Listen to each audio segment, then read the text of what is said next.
করলাম। আসসালামু আলাইকুম, সবাই কি শুনতে পাচ্ছেন?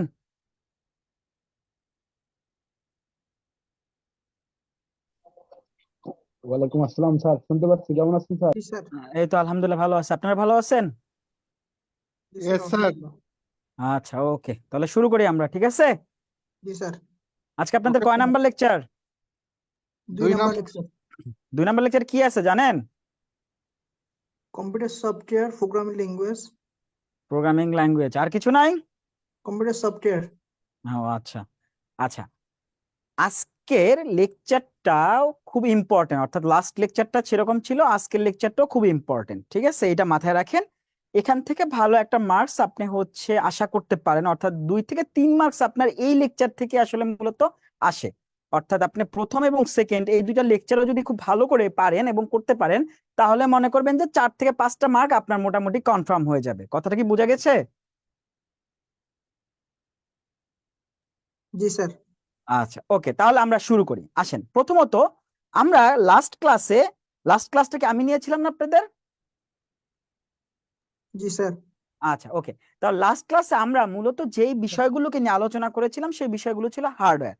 অর্থাৎ কম্পিউটারের যে যন্ত্রাংশগুলো আছে এই যন্ত্রাংশগুলোকে যদি আপনি ভাগ করেন মোটা দাগে, তাহলে 2টা ভাগে ভাগ করা যায়। একটাকে আমরা বলতেছি হচ্ছে হার্ডওয়্যার হার্ডওয়্যার এবং 2 নাম্বার অংশটাকে আমরা বলতেছি হচ্ছে সফটওয়্যার। এই 2টা ভাগে আপনি ভাগ করতে পারেন, এই 2টা অংশে। আচ্ছা, তো আমরা প্রথম ক্লাসে যে বিষয়গুলো নিয়ে আলোচনা করেছিলাম, input device, output device, input output device বা মেমোরি ডিভাইস, যে বিষয়গুলো নিয়ে আলোচনা করেছিলাম, এগুলো সবকিছু ছিল হচ্ছে হার্ডওয়্যারের। কেন ভাই, বগুড়া কেন হবে ভাই? না ভাই, আমার বাসা বগুড়া না ভাই।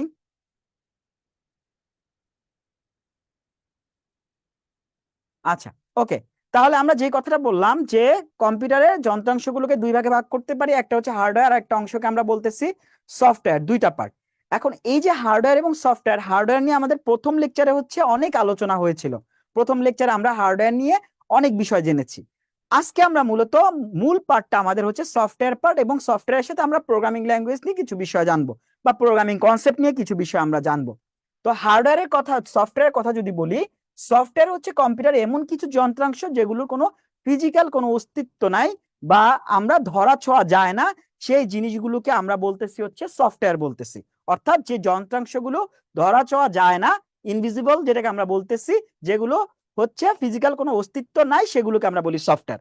এই সফটওয়্যার মূলত জিনিসটা কি? মূলত সফটওয়্যারটা হচ্ছে অনেকগুলো প্রোগ্রামের সমষ্টিকে আমরা বলতেছি সফটওয়্যার বলতেছি, মূলত অনেকগুলো প্রোগ্রামের সমষ্টি। তাহলে আমরা বলতে পারি সফটওয়্যারকে a set of program, a set of program, a set of প্রোগ্রামকে আমরা বলতেছি হচ্ছে সফটওয়্যার।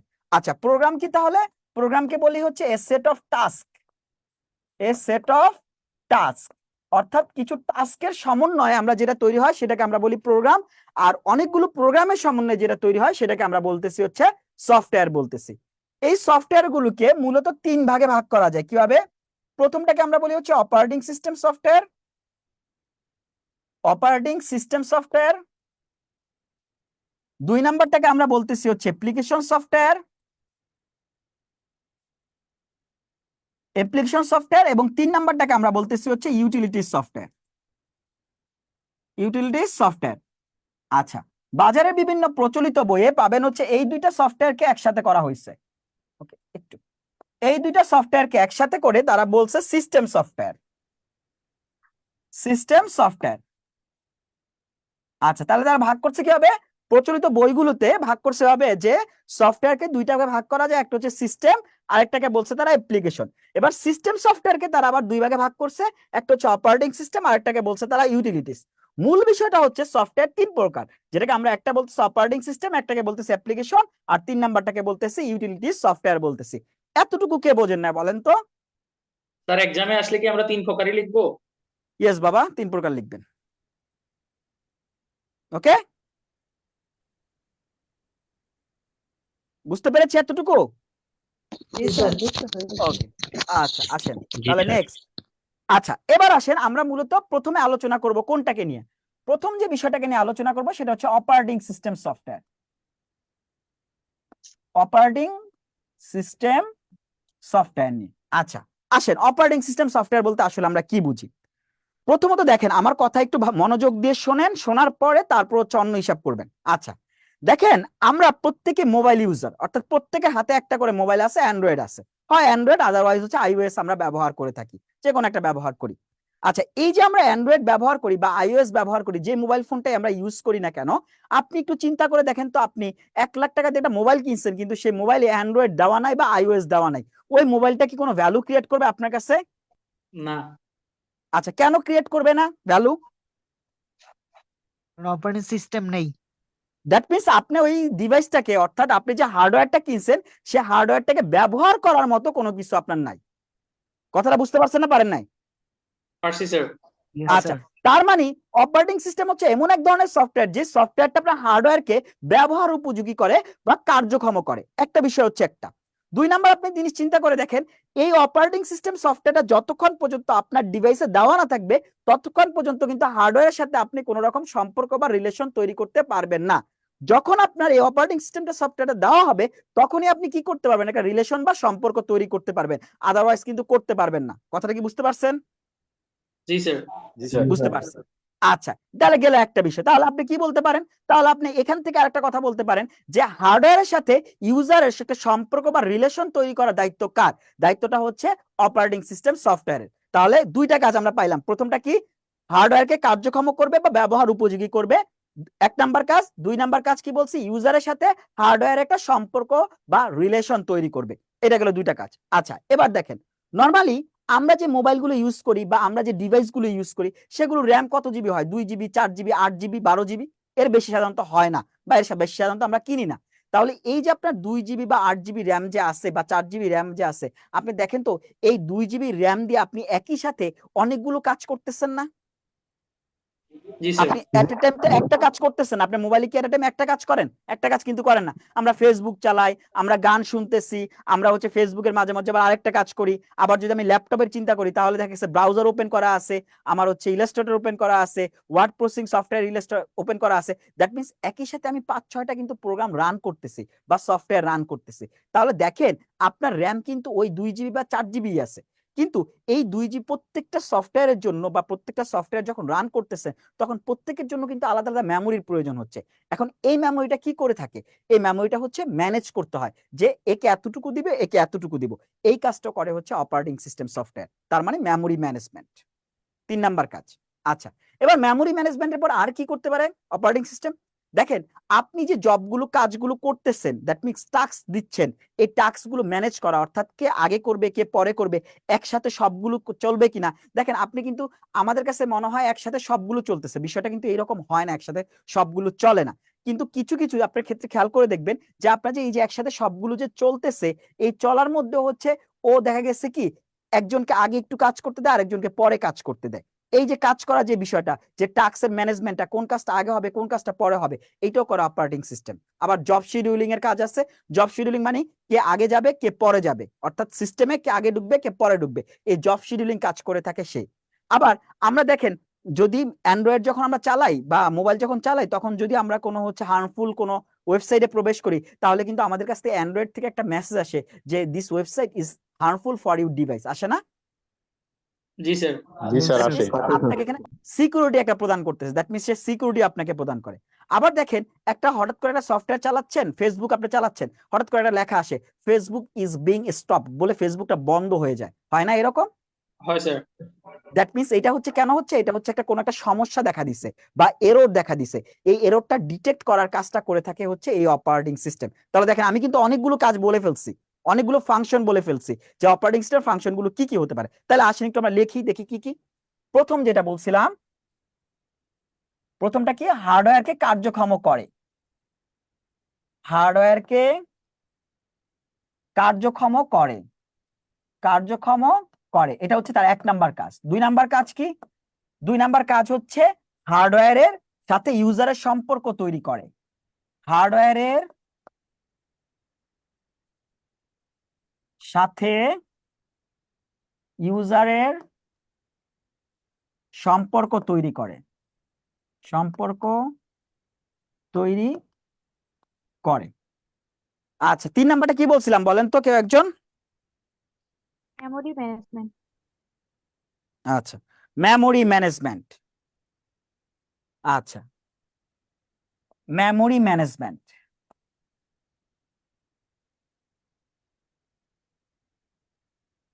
আচ্ছা 4 নাম্বারটা task management. Task processor management. Management. আচ্ছা 5 number job scheduling. Processor management. আচ্ছা প্রসেসর আসতেছি ভাইয়া। সিকিউরিটি প্রদান করে, ওই যে এরর ডিটেকশন যে দেখায় আমাদেরকে, বা ওই যে হার্মফুল, এই ওয়েবসাইটটা আমার ডিভাইসের জন্য ক্ষতিকর বা এই সফটওয়্যারটা আমার ডিভাইসের জন্য ক্ষতিকর, সিকিউরিটি প্রদান। আচ্ছা 6 নাম্বারটা এরর ডিটেকশন, এরর ডিটেকশন, ঠিক আছে। 7 number resource management. Resource management অর্থাৎ আপনার যে রিসোর্সটুকু আছে সেই রিসোর্সটুকু নিয়ে সেই কাজ করে থাকে, তার মানে রিসোর্স ম্যানেজমেন্ট। আচ্ছা 8 নাম্বার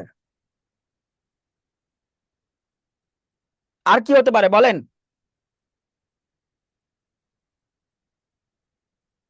জব শিডিউলিং।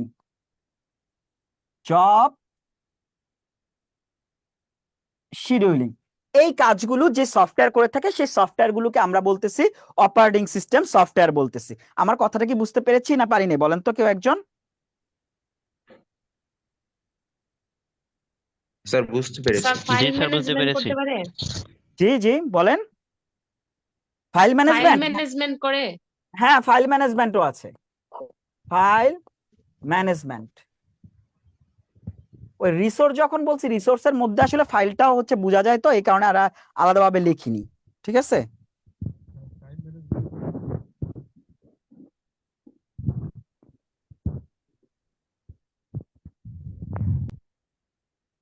স্যার রিটেনও কি আইসিটি আসে?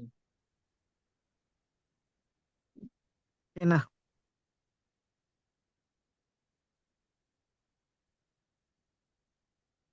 হ্যাঁ জি ভাই, কি কি কোশ্চেন করলেন যে রিটেনও আইসিটি আসে কিনা? জি স্যার।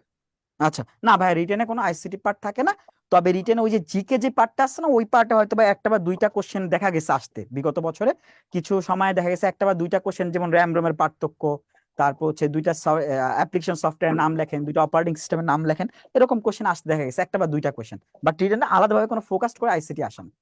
ক্লিয়ার? স্যার আমাদের ক্লাসটা কি রেকর্ড জি করছে? স্যার। জি আমাদের জি, ক্লাসটা কি record রেকর্ড হচ্ছে। করছে? রেকর্ড হ্যাঁ রেকর্ড হচ্ছে তো ভাই, কেন রেকর্ড দরকার বেশি? এখানে দেখা যাচ্ছে না ওই জন্য। অন্য সময় আচ্ছা দেখা যেত। রেকর্ড দরকার নেই, ক্লাস ভালো করে করেন তাহলেই হবে, আর কিছু লাগবে না। আচ্ছা তাহলে আসেন, তাহলে অপারেটিং সিস্টেম সফটওয়্যার বলতে আমরা কি বুঝি? অপারেটিং সিস্টেম সফটওয়্যার হচ্ছে এমন এক ধরনের সফটওয়্যার যেটা কি করে থাকে, আমাদের হার্ডওয়্যারকে কার্যক্ষম করবে, হার্ডওয়্যারের সাথে ইউজার একটা সম্পর্ক তৈরি করবে, memory management, task management, security প্রদান, এরর ডিটেকশন, তারপর হচ্ছে রিসোর্স ম্যানেজমেন্ট, জব শিডিউলিং এবং ফাইল ম্যানেজমেন্ট, এই কাজগুলো যেই সফটওয়্যারটা করে থাকে সেই সফটওয়্যার গুলোকে আমরা বলতেছি হচ্ছে অপারেটিং সিস্টেম সফটওয়্যার বলতেছি। আমার কথাটা কি বুঝতে পেরেছেন? এর ভিতরে এই রিসোর্স ম্যানেজমেন্ট একটু দাগ দিয়ে রাখবেন, হার্ডওয়্যারকে কার্যক্ষম করা এটাকে একটু দাগ দিয়ে রাখবেন, হার্ডওয়্যারের সাথে ইউজারের সম্পর্ক তৈরি করে এই তিনটা জিনিসকে একটু দাগ দিয়ে রাখবেন, এটা হচ্ছে তার মেইন কাজ, ঠিক আছে? ক্লিয়ার? Yes sir. জি স্যার। ওকে আচ্ছা এবার তাহলে স্যার একটা হ্যাঁ কোশ্চেন বলেন ছিল স্যার। বলেন। স্যার অপারেটিং সিস্টেম কি নেটওয়ার্ক ম্যানেজমেন্ট করে? হ্যাঁ নেটওয়ার্ক ম্যানেজমেন্টও করে থাকে, কারণ নেটওয়ার্কে ইস্যু হইলে আপনি দেন না ওই ডায়াগনোসিস একটা কথা আসে না, জি স্যার। যেটা কে করে ভাই? উইন্ডোজ করে না? আচ্ছা আচ্ছা, ওকে স্যার, ঠিক থ্যাংক আছে, ইউ। এরকম কাজ করলে ভাই লিখলে বুঝছেন অনেক লিখতে পারবো, বুঝছেন লেখা শেষ করা যাবে না, মানে মূল কাজগুলো আমি জাস্ট হচ্ছে লেখার কভার করার ট্রাই করেছি, ঠিক আছে? জি স্যার। ওকে আচ্ছা এবার দেখেন, এই যে আমরা অপারেটিং সিস্টেমের কথা বললাম, এর গঠনটা নিয়ে একটু আলোচনা করা উচিত না? জি স্যার। আচ্ছা আলোচনা করা উচিত, আচ্ছা করলাম তাহলে আলোচনা, জান। আচ্ছা এই অপারেটিং সিস্টেমের গঠনটা আসলে কি রকম হয়? মূলত একটা অপারেটিং সিস্টেমকে যদি আপনি চিন্তা করেন তাহলে মূলত এর দুইটা পার্ট পাবেন। কয়টা পার্ট পাবেন?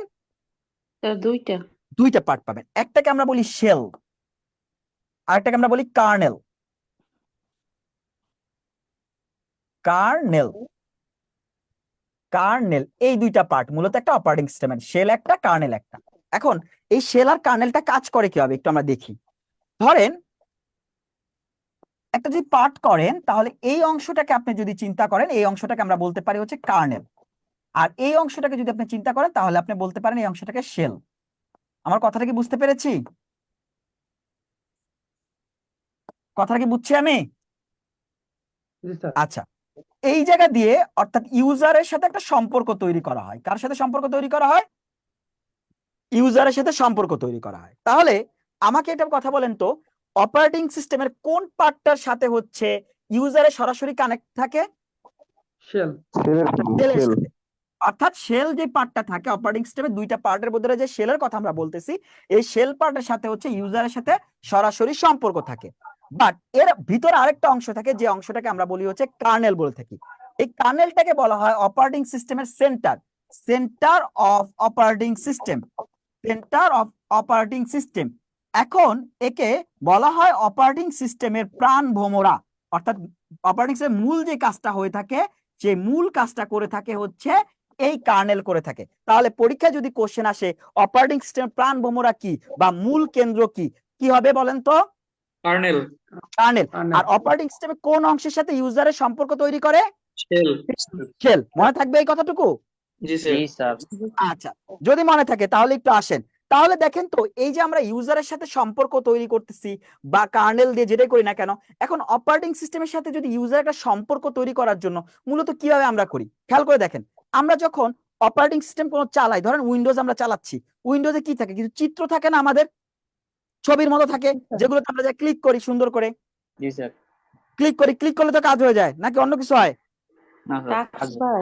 আচ্ছা, ক্লিক করলে কাজ হয়ে যায়। দ্যাট মিন্স এখন দেখেন একটা গ্রাফিক্যাল একটা বেস আছে, একটা গ্রাফিক্যাল একটা ইন্টারফেস আছে, যে গ্রাফিক্যাল ইন্টারফেসে ব্যবহার করে আমরা অপারেটিং সিস্টেমের সাথে ইউজার একটা সম্পর্ক তৈরি করি। বাট প্রথম দিকে যখন অপারেটিং সিস্টেম গুলো ছিল, তখন কিন্তু এরকম সুন্দর গ্রাফিক্যাল, এত সুন্দর করে ছবিওয়ালা ছিল না।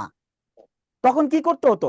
কোড লিখে লিখে, অর্থাৎ কমান্ড লিখে লিখে আমাদের কাজ করতে হইতো। অর্থাৎ 80-র দশকে যখন অপারেটিং সিস্টেম গুলো ছিল, সেগুলোকে আমাদের কি করতে হতো?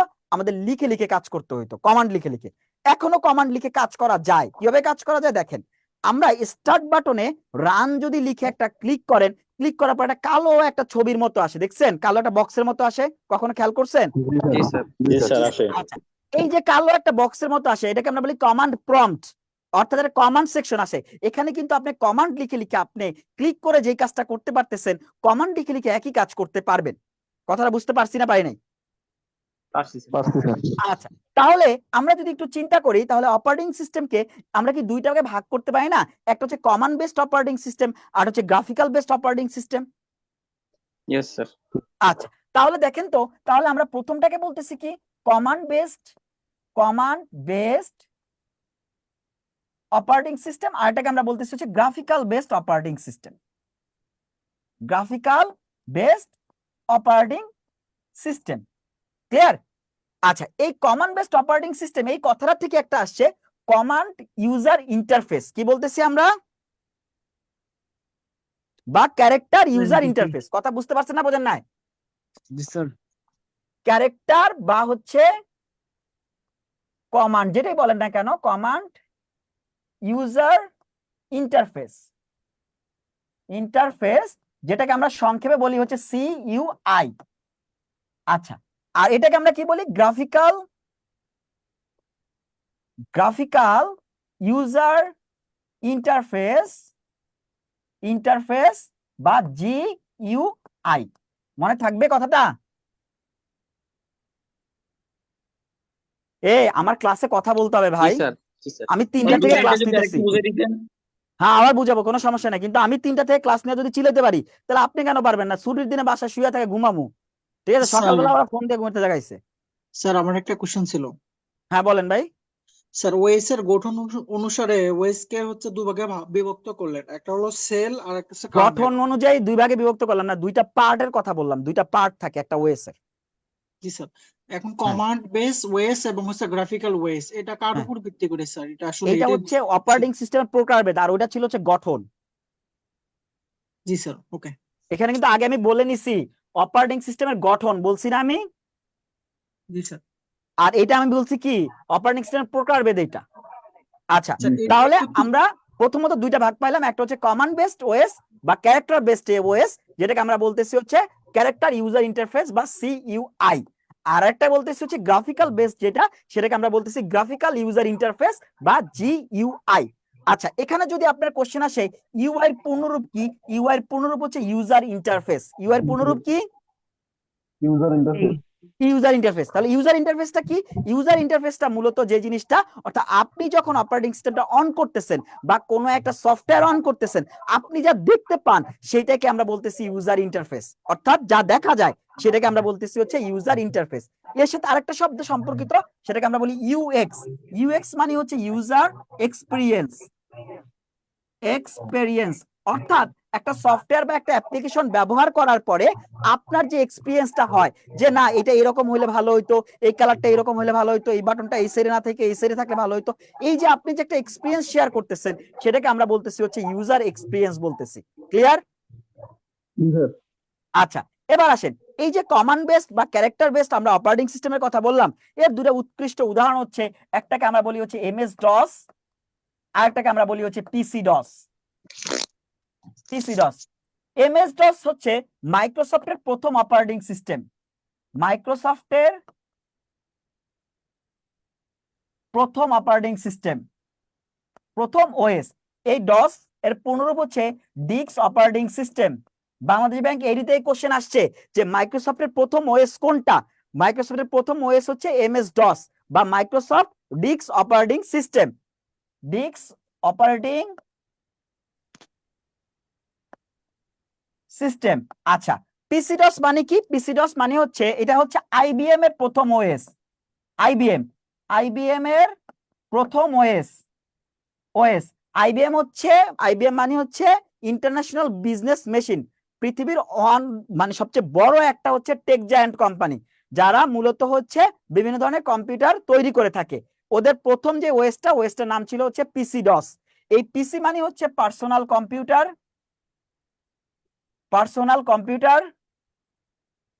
আর ডস মানে হচ্ছে ডিক্স অপারেটিং সিস্টেম বলতেছি। এইটা হচ্ছে মনে রাখবেন এই জায়গা থেকে। আর গ্রাফিক্যাল বেসড ওএস মানে হচ্ছে আমরা এখন যেগুলো ব্যবহার করি, অর্থাৎ যেগুলো গ্রাফিক্যাল একটা ভিউ আছে, সেই সকল সফটওয়্যারকে আমরা বলি হচ্ছে গ্রাফিক্যাল ইউজার ইন্টারফেস বা গ্রাফিক্যাল বেসড অপারেটিং সিস্টেম বলে থাকি। কথা কি বুঝতে পেরেছেন? জি স্যার। জি স্যার। জি হ্যাঁ? স্যার। কোনো কোশ্চেন আছে? না স্যার। ওকে, না স্যার। আসেন, এবার আসেন। তাহলে এইটা গেল একটা ভাগ গেল। এছাড়া তো অপারেটিং সিস্টেমকে আরো বিভিন্ন ভাগে ভাগ করতে পারি আমরা। অপারেটিং সিস্টেমে যদি আমরা ক্লাসিফাইড করতে চাই, প্রায় হচ্ছে 10 থেকে 12 রকমে আমরা ক্লাসিফাইড করতে পারি, বাট আমরা আলাদা আলাদা ভাবে দেখবো। তাহলে প্রথম দুইটা ভাগ গেল একটা বিষয়। এবার দেখেন, কিছু কিছু অপারেটিং সিস্টেম আছে যেগুলোকে আমরা বলি হচ্ছে hard time operating system, hard time. আর কিছু কিছু আমরা বলি হচ্ছে real time operating system, real time operating system. আচ্ছা, এটা আবার দুইটা প্রকারভেদ আলাদাভাবে। কিরকম দেখেন, বাংলাদেশের সবচেয়ে কেস সেনসিটিভ প্রজেক্ট কোনটা বলেন তো? সেনসিটিভ প্রজেক্ট কোনটা বাংলাদেশের, যে মেগা প্রজেক্ট গুলো চলতেছে বা মেগা প্রজেক্ট যেগুলোকে আমরা বলি? পদ্মা সেতু, রূপপুর মেট্রো রেল, পারমাণবিক বিদ্যুৎ কেন্দ্র। রূপপুর পারমাণবিক বিদ্যুৎ কেন্দ্র। এটা খুবই সেনসিটিভ একটা জায়গা, ঠিক আছে? সেনসিটিভ জায়গা কেন বললাম, আপনি একটা নর্মালি চিন্তা করেন, ধরেন আমরা এয়ার ট্রাফিক যে কন্ট্রোল রুম থাকে বা মানে এরোপ্লেন যে নামা ওঠা করে, বিমান যে ওঠানামা করে, ধরেন কোনো কারণে আপনার হচ্ছে ইনস্ট্রাকশন দেওয়ার জন্য কিছু উলটপালট হয়ে গেল, কয়েক সেকেন্ড বা মিলি সেকেন্ড এদিক সেদিক হয়ে গেল, তাহলে কি হইতে পারে বলেন তো? বিশাল দুর্ঘটনা হবে, দুর্ঘটনা হবে বা ক্র্যাশ করবে। বা দেখেন পাওয়ার সেক্টর গুলোকে কয়েক সেকেন্ডের যদি এদিক সেদিক হয়ে যায় ইনস্ট্রাকশন দেওয়াতে, তাহলে কিন্তু একটা বড় একটা দুর্ঘটনা হতে পারে, যেটা রূপপুরে হতে পারে। তো এই যে জায়গাগুলোতে আমরা এমন কিছু অপারেটিং সিস্টেম ব্যবহার করে থাকি বা সিস্টেম ব্যবহার করে থাকি, যে সিস্টেমগুলো এইরকম হয় যাতে হচ্ছে কোনো সময়ের ব্যবধান রাখা হয় না, অর্থাৎ সরাসরি সময়ের ব্যবধান শূন্য করে ফেলা হয়। আর আমরা নর্মালি যে অপারেটিং সিস্টেম ব্যবহার করি, বলেন অ্যান্ড্রয়েড বলেন বা উইন্ডোজ বলেন, যেগুলো আমরা ব্যবহার করে থাকি, এগুলোর ক্ষেত্রে খেয়াল করেন, একটা হয়তো বা ইনস্ট্রাকশন আমি দিচ্ছি, ইনস্ট্রাকশন দিয়ে 2 মিনিট বসে আছি, 2 মিনিট বসে থাকা তারপর হচ্ছে আমি রেজাল্ট পাচ্ছি, এরকম হচ্ছে না? জি স্যার। জি হচ্ছে স্যার লোডিং হচ্ছে লোডিং নেই। লোড নেয়। দ্যাট মিনস এখানে আপনার কিন্তু সময়ের ব্যবধানটা শূন্য না, অর্থাৎ এখানে আপনার সময় কয়েক সেকেন্ড যাইতে পারে বা হইতে পারে। তো এইগুলোকে এক ধরনের অপারেটিং সিস্টেম বলে থাকি, আর যেগুলো সময়ের ব্যবধান শূন্য করে ফেলা হয় এটাকে আমরা আরেক ধরনের অপারেটিং সিস্টেম বলে থাকি। তাহলে একটু আসেন, হার্ড টাইম কোনটা? হার্ড টাইম হচ্ছে সময়ের ব্যবধান, সময়ের ব্যবধান ব্যবধান শূন্য নয়, শূন্য নয়। এই ধরনের অপারেটিং সিস্টেম গুলোকে আমরা হার্ড টাইম অপারেটিং সিস্টেম বলে থাকি, যেগুলো আমরা নর্মাল অ্যাজ ইউজুয়াল ব্যবহার করে থাকি। আর রিয়েল টাইম কোনটা? যেখানে হচ্ছে সময়ের ব্যবধান শূন্য, সময়ের ব্যবধান শূন্য শূন্য। সেনসিটিভ জায়গাগুলোতে, সেনসিটিভ যে প্রজেক্ট গুলো থাকে বা সেনসিটিভ যে কাজগুলো থাকে, প্রজেক্টের জন্য আমরা এই ধরনের অপারেটিং সিস্টেম আলাদাভাবে তৈরি করে নেই। কথাটা কি বুঝতে পেরেছেন? কথাটা কি বুঝতে পেরেছেন? জি স্যার, বুঝতে পারছি। আচ্ছা, আবার দেখেন কিছু অপারেটিং সিস্টেম আমরা হচ্ছে ব্যবহার করি মোবাইলে, মোবাইলের জন্য। অর্থাৎ এই মোবাইলের অপারেটিং সিস্টেম গুলো আমরা কিন্তু হচ্ছে কি করতে পারি না, আমরা পিসিতে ব্যবহার করতে পারি না। আর কিছু কিছু সফটওয়্যার ব্যবহার করি আমরা পিসির জন্য, PC based operating system. That means মোবাইলের জন্য কোনগুলো? যেমন অ্যান্ড্রয়েড মোবাইলে ব্যবহার করে থাকি, তারপর হচ্ছে সিম্বিয়ান, সিম্বিয়ান, তারপর হচ্ছে ব্ল্যাকবেরি, ব্ল্যাকবেরি, ব্ল্যাকবেরি। এই অপারেটিং সিস্টেম গুলো আমরা কোথায় ব্যবহার করি? আমরা মোবাইলে ব্যবহার করি। এগুলো কিন্তু পিসিতে ব্যবহার করা যায় না। আবার পিসিতে কোন অপারেটিং সিস্টেম গুলো ব্যবহার করি? যেমন উইন্ডোজ, উইন্ডোজ, তারপর হচ্ছে আপনার লিনাক্স, তারপর হচ্ছে ইউনিক্স, তারপর হচ্ছে ম্যাক ওএস, তারপর হচ্ছে এখানে আরেকটা ধরনের হচ্ছে আইওএস। এই অপারেটিং সিস্টেম গুলো মোবাইলের জন্য ব্যবহার করি। কিছু অপারেটিং সিস্টেম আছে যেগুলো আমরা মোবাইলে ব্যবহার করি, কিছু অপারেটিং সিস্টেম আছে যেগুলো হচ্ছে আমরা পিসির জন্য ব্যবহার করে থাকি। অর্থাৎ এখানে কিন্তু আমরা একটা ক্লাসিফিকেশন করতে পারি যে পিসি বেসড কিছু অপারেটিং সিস্টেম আছে, আবার কিছু আছে হচ্ছে মোবাইল বেসড অপারেটিং সিস্টেম আছে। কথাটা কি বুঝতে পেরেছি? জি স্যার। স্যার ওখানে হচ্ছে সময়ের ব্যবধান শূন্যর পরে কি লিখছেন স্যার? সেনসিটিভ প্রজেক্টের জন্য প্রজেক্টের জন্য। আর স্যার ওখানে হচ্ছে ইউনিক্স এর পরে কি লিখছেন স্যার? ইউনিক্স এর পরে লিখছে Mac OS. Thank you. Linux এটা হচ্ছে লিনাক্স, এটা হচ্ছে ইউনিক্স, এটা হচ্ছে ম্যাক ওএস। মানে ম্যাকের যে বুকগুলো আছে ম্যাকবুকের জন্য ব্যবহার করা হয়। বুঝতে পেরেছেন? বুঝতে পারছি, একটা হচ্ছে মোবাইলের জন্য আর একটা হচ্ছে পিসির জন্য ব্যবহার করা হয়ে থাকে হ্যাঁ, অপারেটিং একটা সিস্টেম। একটা মোবাইলের জন্য ব্যবহার করে, একটাকে আমরা পিসির জন্য ব্যবহার করে থাকি। আচ্ছা গেল। আচ্ছা দেখেন, এইটা তো গেল হচ্ছে মোবাইলের জন্য আর পিসির জন্য এক ধরনের অপারেটিং সিস্টেম। আবার দেখেন এরকমও হতে দেখা যায় বা এরকম হয়, যেমন দেখেন আমরা নর্মালি অনেকে অনেক কোম্পানির মোবাইল ফোন আমরা ইউজ করি না? কেউ স্যামসাং ইউজ করি, কেউ রিয়েলমি ইউজ করি, কেউ রেডমি ইউজ করি, কেউ অন্যান্য আরো অনেকগুলো কোম্পানি আছে পৃথিবীতে। তো প্রত্যেকে দেখেন অ্যান্ড্রয়েড ইউজার না বাংলাদেশে মোটামুটি? স্যার জি হ্যাঁ, স্যার। আচ্ছা। স্যার তাহলে যদি প্রত্যেকে অ্যান্ড্রয়েড ইউজারই হয়, তাহলে আমার কোশ্চেনটা হচ্ছে তাহলে প্রত্যেকটা মোবাইল যখন অন করা হয় তখন সেই মোবাইলের নামটা আসে কেন? আমার কোশ্চেনটা কি বুঝতে পেরেছেন? বুঝতে পারছি স্যার, আচ্ছা, সিস্টেম করা থাকে। কেন সিস্টেমটা কেন করতে পারে? আমার জিনিস আমি আপনার সিস্টেম করতে দিব? বলেন, দিব? না স্যার, ওটা তো একটা স্যার ব্র্যান্ড, ওই অ্যান্ড্রয়েড ব্র্যান্ডটা মনে হয় ওভাবে ওপেন সোর্স সফটওয়্যার এজন্য মনে হয় আচ্ছা হার্ড এই তো, এন্ড হার্ড। আচ্ছা আমি হ্যাঁ অ্যান্সারটা পেয়ে গেছি। আসেন এবার, তার মানে এইটার উপর ভিত্তি করে আমরা সফটওয়্যারকে দুই ভাগে ভাগ করতে পারি। একটাকে বলি আমরা open source, open source operating system, আর একটাকে আমরা বলি হচ্ছে closed source operating system, closed source operating system. আচ্ছা, এটা কেনর উপর ভিত্তি করে? ভিত্তিটা হচ্ছে এরকম যে ওপেন সোর্স কোনটা? যেটা হচ্ছে বাজারে সোর্স কোড উন্মুক্ত থাকে, বাজারে সোর্স কোড উন্মুক্ত থাকে। দ্যাট মিনস প্রতিটা কোম্পানি তারা তাদের মতো কাস্টমাইজ করে নিতে পারে। এটাকে আমরা বলতেছি ওপেন সোর্স অপারেটিং সিস্টেম। যেই অপারেটিং সিস্টেম গুলো বাজারে সোর্স কোড উন্মুক্ত করে দিয়ে রাখছে সেগুলো হচ্ছে কি করতে পারে? সেগুলো হচ্ছে প্রতিটা প্রতিষ্ঠান তাদের মতো করে তারা কাস্টমাইজ করতে পারে। আর এই কাস্টমাইজ করার কারণে এগুলোকে আমরা বলি হচ্ছে ওপেন সোর্স অপারেটিং সিস্টেম। বাজারে সোর্স কোড উন্মুক্ত বা বিদ্যমান থাকে, উন্মুক্ত। আচ্ছা, ক্লোজ সোর্স কোনটা? বাজারে সোর্স কোড উন্মুক্ত নয়, বাজারে সোর্স কোড উন্মুক্ত উন্মুক্ত নয়। যদি বাজারে সোর্স কোড উন্মুক্ত না থাকে তখন তাকে আমরা বলি হচ্ছে ক্লোজ সোর্স অপারেটিং সিস্টেম। আপনি একটা জিনিস চিন্তা করেন, উইন্ডোজ আপনি পৃথিবীর যেখানে ব্যবহার করতে যান না কেন, আপনি কি কোনো চেঞ্জ দেখবেন যে স্টার্ট বাটন এই পাশে না থেকে একটু এই সাইডে আসছে, আপনার দিস পিসি এরকম না হয়ে অন্যরকম হয়েছে, এরকম কি দেখা যায়? না স্যার। দেখা যায় না। কেন দেখা যায় না? কারণ হচ্ছে তার একটা ক্লোজ সোর্স অপারেটিং সিস্টেম, অর্থাৎ সেটা হচ্ছে কেউ কোনো চেঞ্জ করতে পারে না। আচ্ছা, তাহলে ওপেন সোর্স অপারেটিং সিস্টেমে সবচেয়ে বেশি ব্যবহার করা হয় যেই সফটওয়্যারটা, সেটাকে আমরা বলি অ্যান্ড্রয়েড। অ্যান্ড্রয়েড এটা মূলত লিনাক্স ভিত্তিক অপারেটিং সিস্টেম। লিনাক্স ভিত্তিক অপারেটিং সিস্টেম।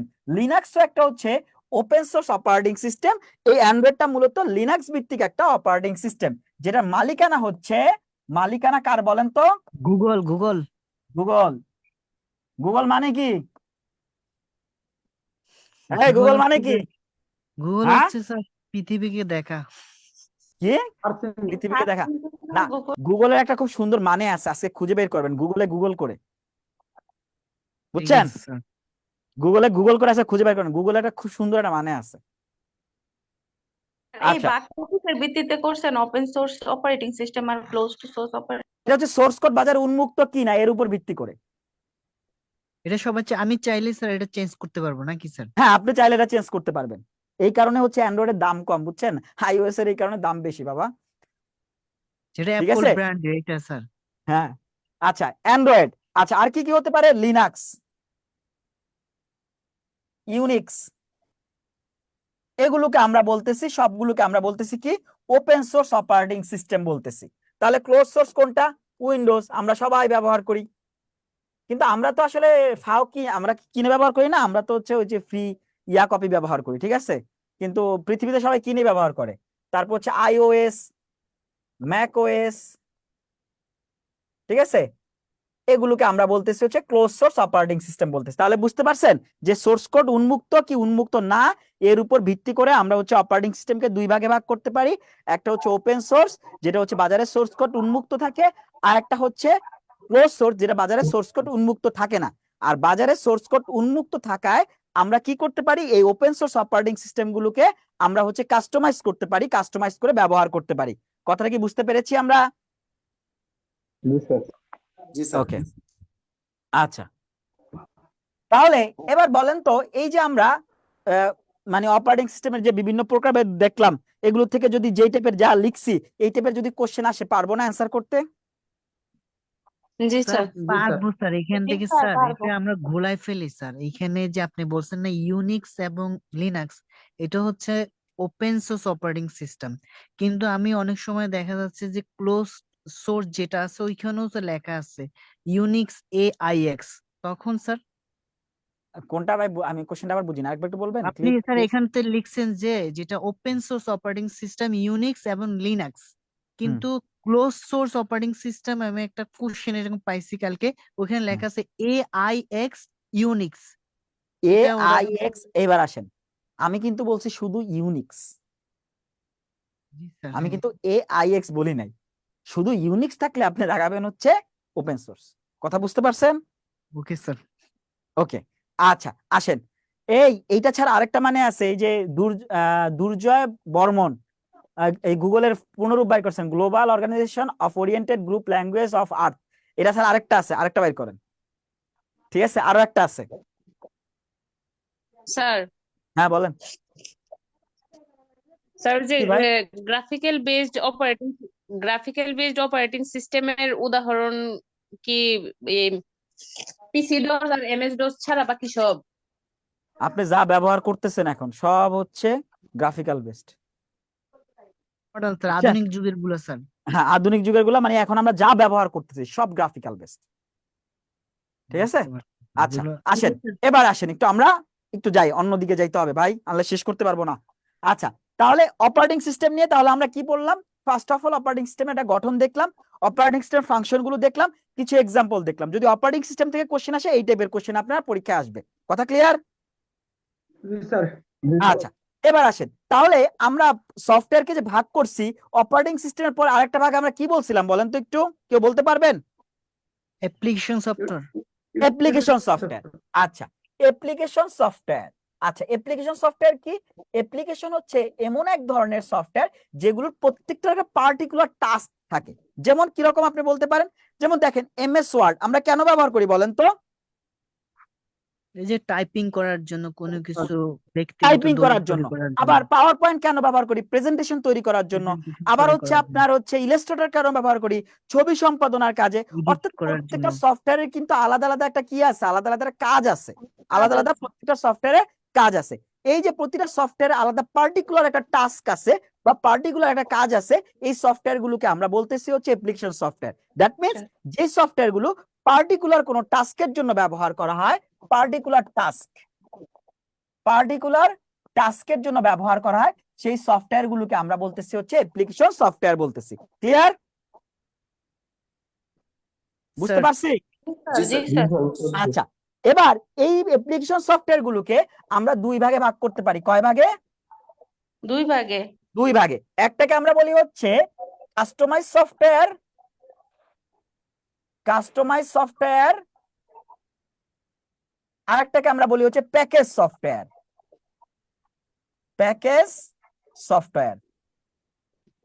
আচ্ছা, তাহলে আসেন তো কাস্টমাইজ সফটওয়্যার আর প্যাকেজ সফটওয়্যারের পার্থক্যটা কি? পার্থক্যটা হচ্ছে এইরকম, যেমন ধরেন আপনি একটা ব্যাংকে চাকরি করেন, এখন ব্যাংকের জন্য একটা সফটওয়্যার লাগবে, তাদের কিছু হচ্ছে প্ল্যান আছে, এই প্ল্যান ওয়াইজ। দ্যাট মিনস এটাকে আমরা বলি কাস্টমাইজ সফটওয়্যার কোম্পানিগুলো দেখা যাচ্ছে, বাংলাদেশে অনেক সফটওয়্যার কোম্পানি আছে না, আমি আমার একটা নিজের প্রয়োজন, আমি কাস্টমাইজ করে নিব একটা সফটওয়্যারকে, আমি আমার ব্যবহারকারীর ইচ্ছা অনুযায়ী সফটওয়্যারটা তৈরি হবে, এটাকে আমরা বলি হচ্ছে কাস্টমাইজ সফটওয়্যার। কথাটা বুঝতে পেরেছেন?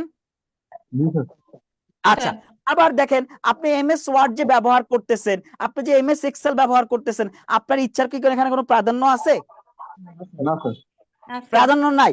দ্যাট মিনস এটা হচ্ছে বাজারের উপর ডিপেন্ড করে, সফটওয়্যার কোম্পানি তারা তাদের মতো করে তৈরি করে।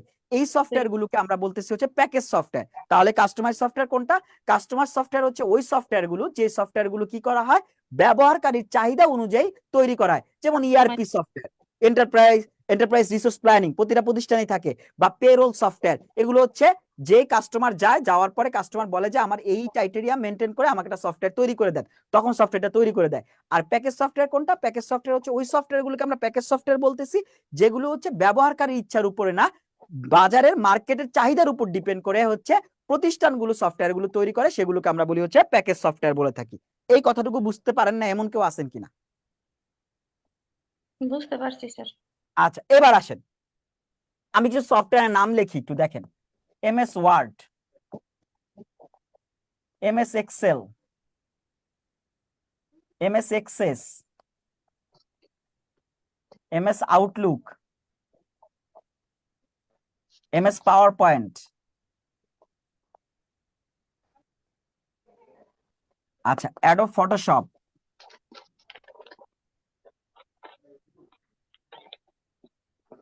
Adobe Illustrator,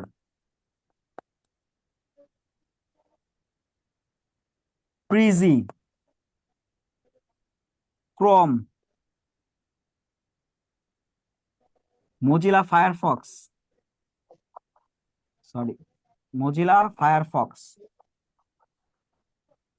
Google, Yahoo,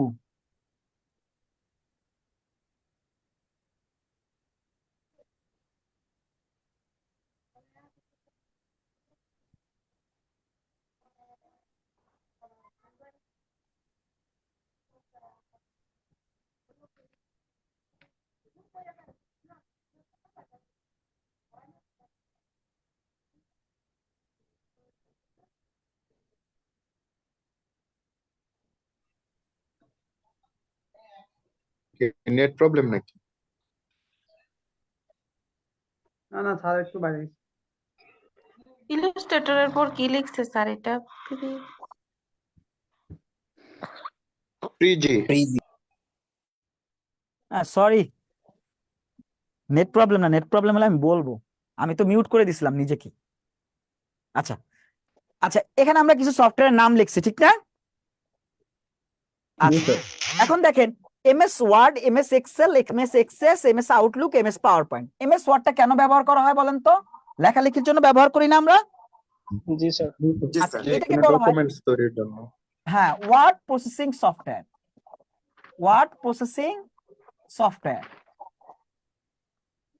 word processing software অর্থাৎ লেখালেখি কাজে যে সফটওয়্যার গুলো আমরা ব্যবহার করে থাকি সেই সফটওয়্যার গুলোকে আমরা বলতেছি হচ্ছে ওয়ার্ড প্রসেসিং সফটওয়্যার বলতেছি। এমএস এক্সেল কেন ব্যবহার করি বলেন তো? বিভিন্ন ধরনের যোগ বিয়োগ গুণ হিসাব ভাগ নিকাশের জন্য। এটাকে বলা হয় ইলেকট্রনিক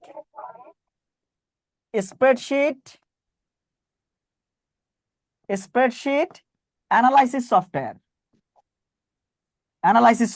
এমএস এক্সেস হচ্ছে database management software, DBMS, database management software. এটা নিয়ে আরো ডিটেলস আমরা পড়বো পরের লেকচারে গিয়ে। 3 নাম্বার লেকচারটা মূলত হচ্ছে ডেটাবেস নিয়ে। আচ্ছা, এমএস আউটলুক কেন ব্যবহার করা হয় বলতে পারবেন কেউ? ইমেল পাঠানোর জন্য। Mail communication email server. Power point কেন ব্যবহার করা হয় বলেন তো? প্রেজেন্টেশন তৈরি করার জন্য। Presentation software. আচ্ছা, অ্যাডোব ফটোশপ আর ইলাস্ট্রেটর কেন ব্যবহার করা হয়? Designing software. Designing software, that means graphics software. আচ্ছা, প্রিজি কেন ব্যবহার করা হয় বলেন তো? জানি না এটা। আচ্ছা, এইটা হচ্ছে প্রেজেন্টেশন সফটওয়্যার।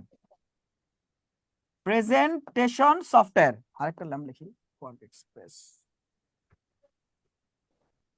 আচ্ছা, এটাকে আমরা বলতেছি হচ্ছে প্রেজেন্টেশন সফটওয়্যার। অর্থাৎ আমরা ওই যে এমএস পাওয়ার পয়েন্টে যে কাজটা করে থাকি সেম একই কাজ এখানে করা যায়, কিন্তু এটা খুবই মানে হচ্ছে এটার অ্যানিমেশনটা খুব ভালো হয়।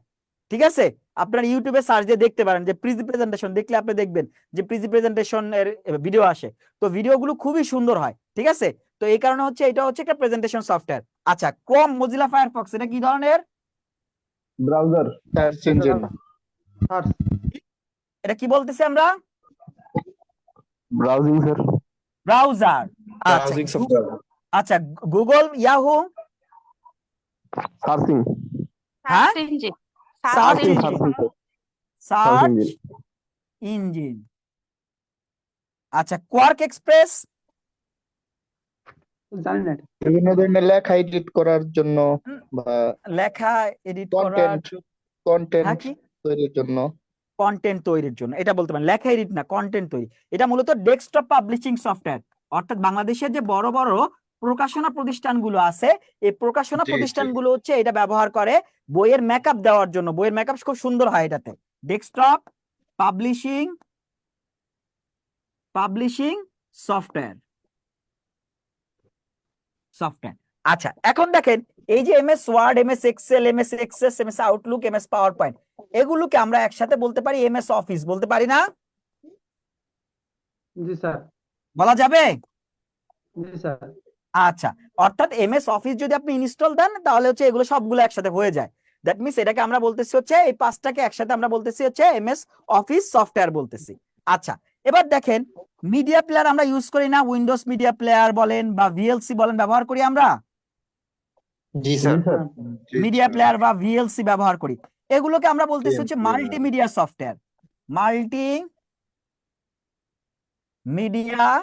সফটওয়্যার বলতেছি। এখন খেয়াল করেন, মাল্টিমিডিয়া সফটওয়্যারের জন্য কিছু কন্ডিশন ফিল আপ করতে হয়। ফিল আপ গুলো কি কি? অডিও থাকতে হবে, ইমেজ থাকতে হবে এবং টেক্সট থাকতে ভিডিও হবে। থাকতে এই হবে। 3টা জিনিস যদি থাকে তখন তাকে আমরা মাল্টিমিডিয়া সফটওয়্যার বলতে পারি।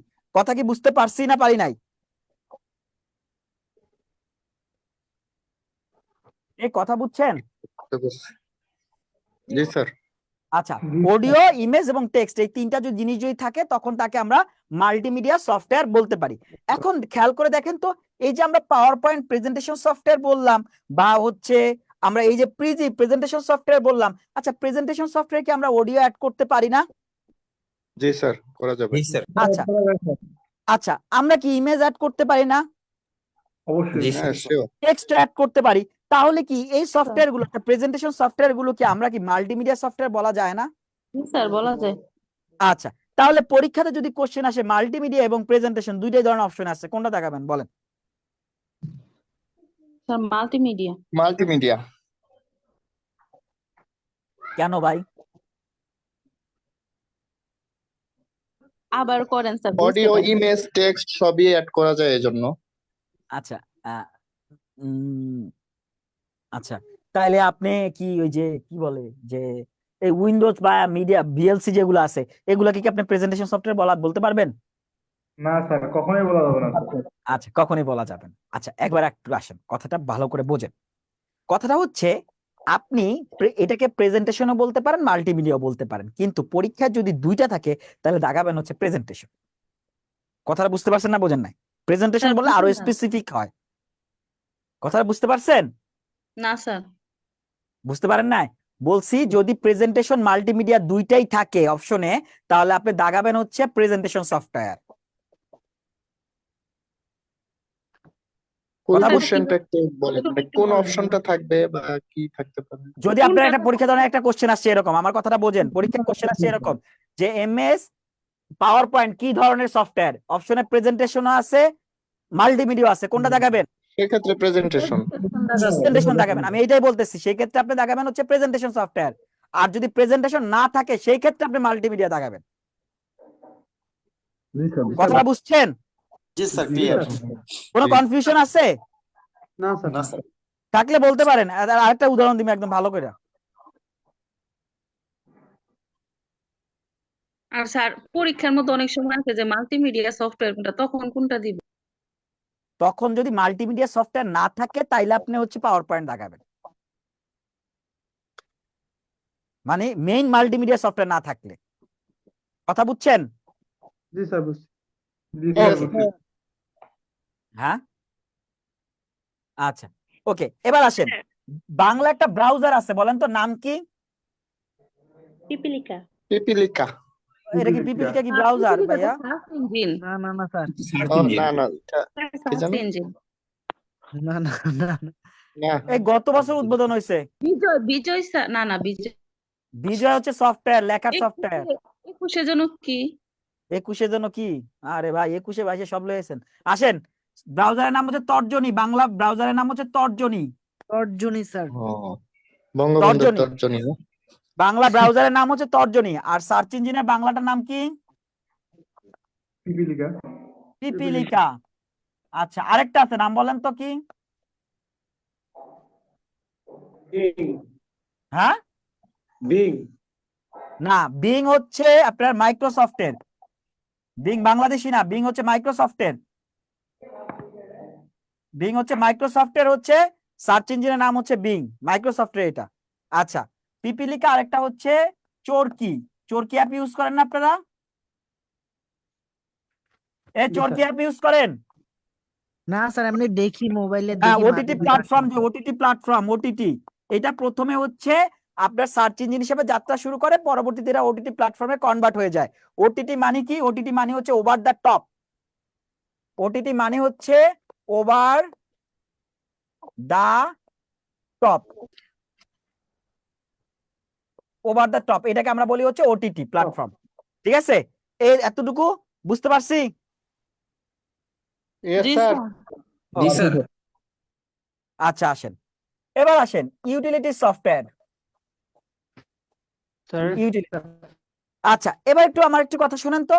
আচ্ছা আমরা দেখবেন মাঝে মধ্যে বিকাশ অ্যাড দেয় না, বা নগদ যে মোবাইল এমএফএস কোম্পানিগুলো আছে, ঠিক আছে, মোবাইল ফাইন্যান্সিয়াল যে সার্ভিস গুলো আছে, তারা অ্যাড দেয় মাসে 2টি বিল, ইউটিলিটি বিল প্রদান ফ্রি। খেয়াল করছেন কখনো? মাসে 2টি ইউটিলিটি বিল প্রদান ফ্রি। এই কথাটা কেন বলে? কথাটা বলার কারণ কি? বলার কারণ হচ্ছে এই ইউটিলিটি বিল বলতে তারা যেটা বুঝাচ্ছে কারেন্ট বিল, গ্যাস বিল, বিদ্যুৎ বিল, পানির বিল, এই জিনিসগুলোকে তারা বলতেছে ইউটিলিটি বিল। আচ্ছা ইউটিলিটি সার্ভিসটা কি আসলে, এটা আগে বোঝেন। ইউটিলিটি সার্ভিস হচ্ছে এমন কিছু সার্ভিস, যে সার্ভিসটা আপনার জীবন ধারণের জন্য অত্যাবশ্যকীয় না, কিন্তু আপনার জীবনকে স্মুথ করার জন্য প্রয়োজন। যেরকম আপনার বাসায় যদি আজকে বিদ্যুৎ না থাকে আপনি কিন্তু মারা যাবেন না। পৃথিবীর অনেক জায়গায় আছে যেখানে বিদ্যুৎ নাই, দ্যাট মিনস সেখানে মানুষ বেঁচে আছে, অন্য কোনো ওয়ে ব্যবহার করতেছে। আপনার বাসায় যদি সাপ্লাই পানি না থাকে আপনি মারা যাবেন না, অন্য কোনো ওয়েতে আপনি পানি ব্যবস্থা করবেন। আপনার বাসায় যদি গ্যাস না থাকে তাহলে আপনি মারা যাবেন না, অন্য কোনো ওয়েতে গ্যাসের ব্যবস্থা করবেন। দ্যাট মিনস এই জিনিসগুলো আপনার জীবন ধারণের জন্য অত্যাবশ্যকীয় না, কিন্তু আপনার জীবনকে আরেকটু স্মুথ করার জন্য, আপনার লাইফটাকে আরেকটু স্মুথ করার জন্য আমরা এই বিষয়গুলো ব্যবহার করে থাকি। ঠিক একইভাবে এরকম কিছু সফটওয়্যার আছে যে সফটওয়্যার গুলো মূলত আপনার জীবনের জন্য, মানে আপনার ডিভাইসের জন্য খুবই অত্যাবশ্যকীয় না। যেমন অপারেটিং সিস্টেম ছাড়া আপনার ডিভাইস অচল, আপনার ডিভাইস অন হবে না। অ্যাপ্লিকেশন সফটওয়্যার ছাড়া আপনি পার্টিকুলার একটা কোনো কাজ করতে পারবেন না। কিন্তু কিছু সফটওয়্যার আছে যে সফটওয়্যারগুলো ডিভাইসে থাকলে ভালো, না থাকলে কোনো প্রয়োজন নাই। এই টাইপের ডিভাইসগুলোকে আমরা বলতেছি হচ্ছে ইউটিলিটিস সফটওয়্যার বলতেছি। তাহলে কোনগুলো এগুলো? যেমন প্রথমত যেটা, সেটাকে আমরা বলি অ্যান্টিভাইরাস। অ্যান্টিভাইরাস অ্যান্টিভাইরাস একটা ইউটিলিটি সফটওয়্যার, অর্থাৎ এটা যদি আপনার ডিভাইসে না থাকে আপনার ডিভাইসের এমন কোনো ক্ষতি হবে না। শুধুমাত্র আপনার ডিভাইসকে আপনি কি করবেন না, কোনো নেটওয়ার্কের সাথে কানেক্ট করবেন না, কোনো আদার্স ডিভাইসের সাথে আপনি কানেক্ট করবেন না, ইন্টারনেটের সাথে কানেক্ট করবেন না। নেটওয়ার্কের সাথে যদি কানেক্ট না করেন, কোনো ডিভাইসের সাথে কানেক্ট না করলে আপনার ডিভাইসের কোনো ক্ষতি হবে না। অ্যান্টিভাইরাস সফটওয়্যার, দ্যাট মিনস থাকলে ভালো, না থাকলে কোনো প্রয়োজন নাই। এটা একটা। তারপর হচ্ছে আমরা ব্যাকআপ সফটওয়্যার ব্যবহার করে থাকি। ব্যাকআপ সফটওয়্যার, ব্যাকআপ সফটওয়্যার এটাকে আমরা বলতেছি হচ্ছে ইউটিলিটিস সফটওয়্যার। ব্যাকআপ সফটওয়্যার এটাও কি এক ধরনের ইউটিলিটিস সফটওয়্যার। তারপর হচ্ছে file compression software. File compression, এটা নিয়ে বাংলাদেশ ব্যাংকে এরিতে একটা কোশ্চেন আসছিল ফাইল কম্প্রেশন থেকে। উইনজিপ। হ্যাঁ, উইনজিপ। আচ্ছা, ফাইল কম্প্রেশন সফটওয়্যার এগুলো হচ্ছে মূলত হচ্ছে ফাইলের সাইজকে ছোট করার জন্য ব্যবহার করা হয়। এই ধরনের সফটওয়্যার গুলোকে আমরা বলতেছি হচ্ছে ইউটিলিটিস সফটওয়্যার বলতেছি। তারপর হচ্ছে ব্যাকআপ সফটওয়্যার কোনটা স্যার? কোনটা ভাইয়া? ব্যাকআপ সফটওয়্যার একটা উদাহরণ যদি দিন। বাবা স্যার উদাহরণে সফটওয়্যার না যাইনি, থাকলে উদাহরণে যাবো। প্রবলেম কি?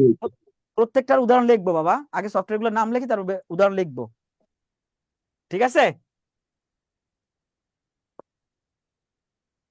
Disk defragmentation, mentation software.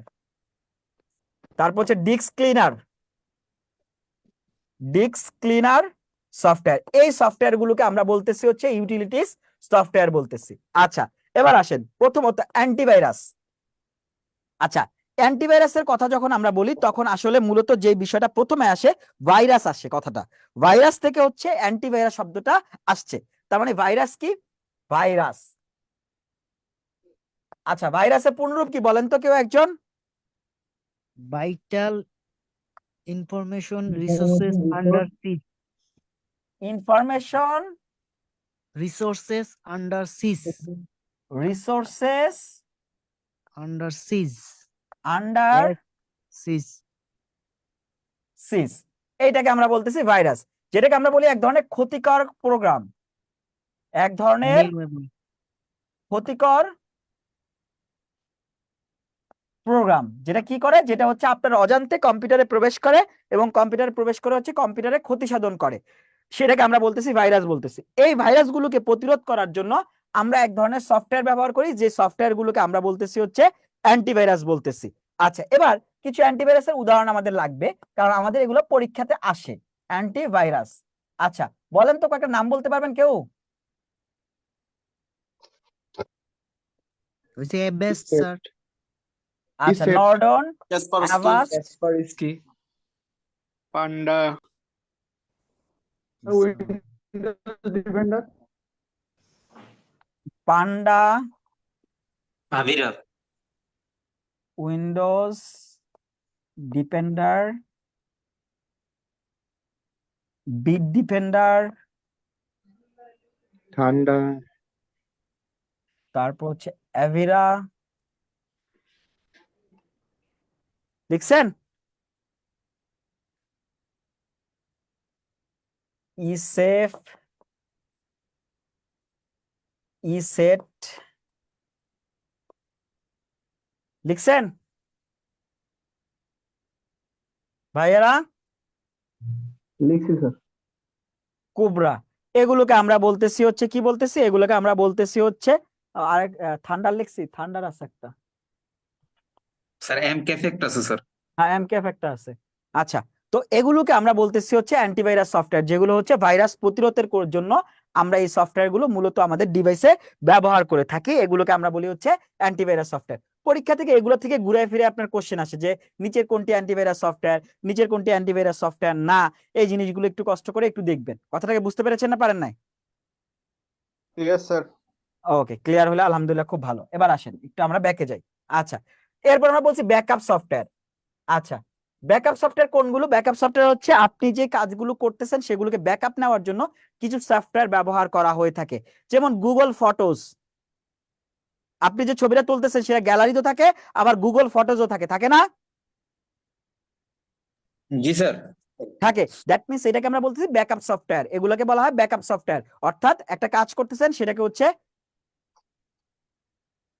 আচ্ছা, সেটাকে আমরা বলতেছি হচ্ছে ব্যাকআপ সফটওয়্যার, অর্থাৎ কাজের ব্যাকআপ রাখা হয় যে সফটওয়্যারগুলোর মাধ্যমে, সেগুলোকে বলা ব্যাকআপ সফটওয়্যার। আচ্ছা, 2 নাম্বার 3 নাম্বার আমরা বলতেছি ফাইল কম্প্রেশন। ফাইল কম্প্রেশন কোন সফটওয়্যার গুলো? যেগুলো হচ্ছে ফাইল কম্প্রেসড করার কাজে, অর্থাৎ ফাইলের সাইজটাকে ছোট করার কাজে ব্যবহার করা হয়, সেগুলোকে আমরা বলি হচ্ছে ফাইল কম্প্রেশন সফটওয়্যার, যেরকম উইনজিপ। আপনাদের লেখা দেখতে সমস্যা হচ্ছে? না স্যার। না স্যার। WinRAR, 7zip, 7rar। এটা শর্টকাটে মনে রাখার জন্য মনে রাখবেন, কোন সফটওয়্যারের নামের শেষে জিপ বা রার যুক্ত যা থাকুক না কেন, জিপ বা রার যুক্ত, সেগুলো সবগুলো হবে হচ্ছে আপনার এই ফাইল কম্প্রেশন সফটওয়্যার। কথাটাকে বুঝতে পেরেছেন? জি স্যার। আচ্ছা, তারপর আমরা বলতেছি ডিস্ক ডিফ্র্যাগমেন্টেশন। আচ্ছা, ডিস্ক ডিফ্র্যাগমেন্টেশন কোনটা? ডিস্ক ডিফ্র্যাগমেন্টেশন, ফ্র্যাগমেন্টেশন, এইটা মূলত হচ্ছে ফাইলগুলোকে পুনর্বিন্যস্ত করে, ফাইলগুলোকে পুনর্বিন্যস্ত করে, পুনর্বিন্যস্ত করে, ফাইলগুলোকে কি করে? পুনর্বিন্যস্ত করে। এই পুনর্বিন্যস্ত করার ফলে কি হয় হচ্ছে, কম্পিউটার বা ডিভাইসের, কম্পিউটার বা ডিভাইসের গতি বৃদ্ধি পায়, গতি বৃদ্ধি পায়। ক্লিয়ার?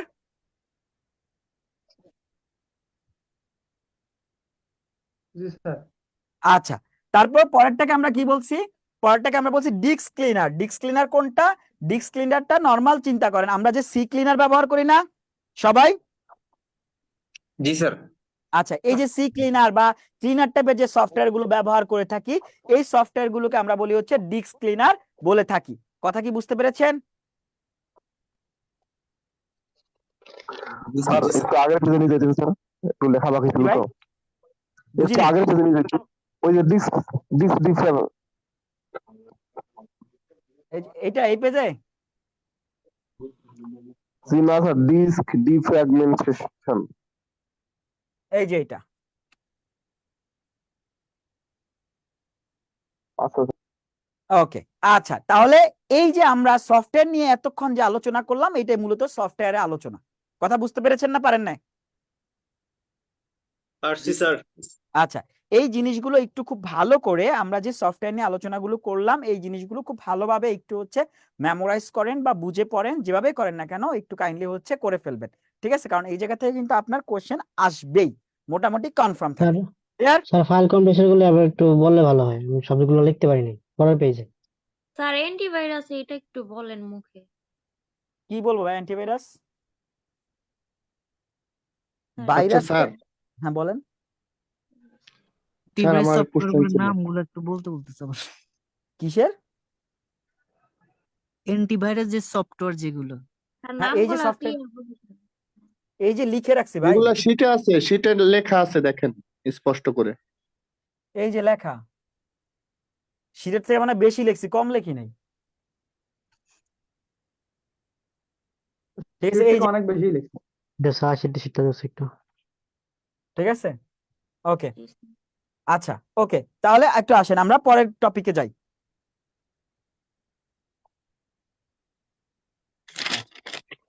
আচ্ছা, দেখেন, ক্লাসের শুরুতে আমরা প্রোগ্রাম নিয়ে একটা কথা বলছিলাম। প্রোগ্রাম মানে কি ছিল বলেন তো? Set of task. A set of task, a set of task. আচ্ছা, এ সেট অফ টাস্ক অর্থাৎ কাজের সমষ্টিকে আমরা বলতেছি প্রোগ্রাম বলতেছি। অর্থাৎ একটা কাজ করার জন্য, নির্দিষ্ট একটা কাজ করার জন্য ছোট ছোট অনেকগুলো কাজ করতে হয়, এই সবগুলো কাজকে মিলে যেটা হয় সেটাকে আমরা বলি হচ্ছে প্রোগ্রাম বলে থাকি। এখন কম্পিউটারে প্রোগ্রাম যখন করা হয়, কম্পিউটারে প্রোগ্রাম করার জন্য হচ্ছে কম্পিউটারের নিজস্ব ভাষাতে আমাদের কিছু লিখতে হয়, লিখতে হয় না? জি স্যার। আচ্ছা, লিখতে হয়। আচ্ছা, এই যে কম্পিউটার নিজস্ব ভাষাতে লিখতে হয় আমাদেরকে, এটার জন্য আমরা বলি হচ্ছে, যে ল্যাঙ্গুয়েজটা ব্যবহার করি সেই ল্যাঙ্গুয়েজটাকে আমরা বলি হচ্ছে প্রোগ্রামিং ল্যাঙ্গুয়েজ। প্রোগ্রামিং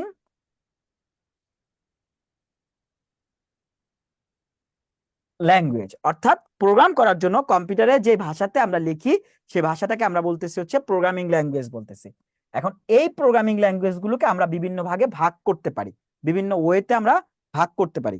প্রথম যে ভাগটা আমরা করতে পারি সেই ভাগটাকে আমরা বলি হচ্ছে low level programming language, low level programming language. তারপর আমরা বলি হচ্ছে mid level programming language,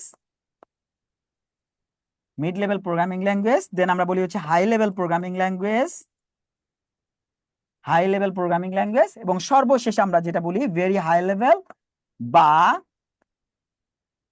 very high level বা natural programming language, natural programming language বলে থাকি। তাহলে প্রোগ্রামিং ল্যাঙ্গুয়েজকে আমরা টোটাল কয় ভাগে ভাগ করলাম বলেন তো?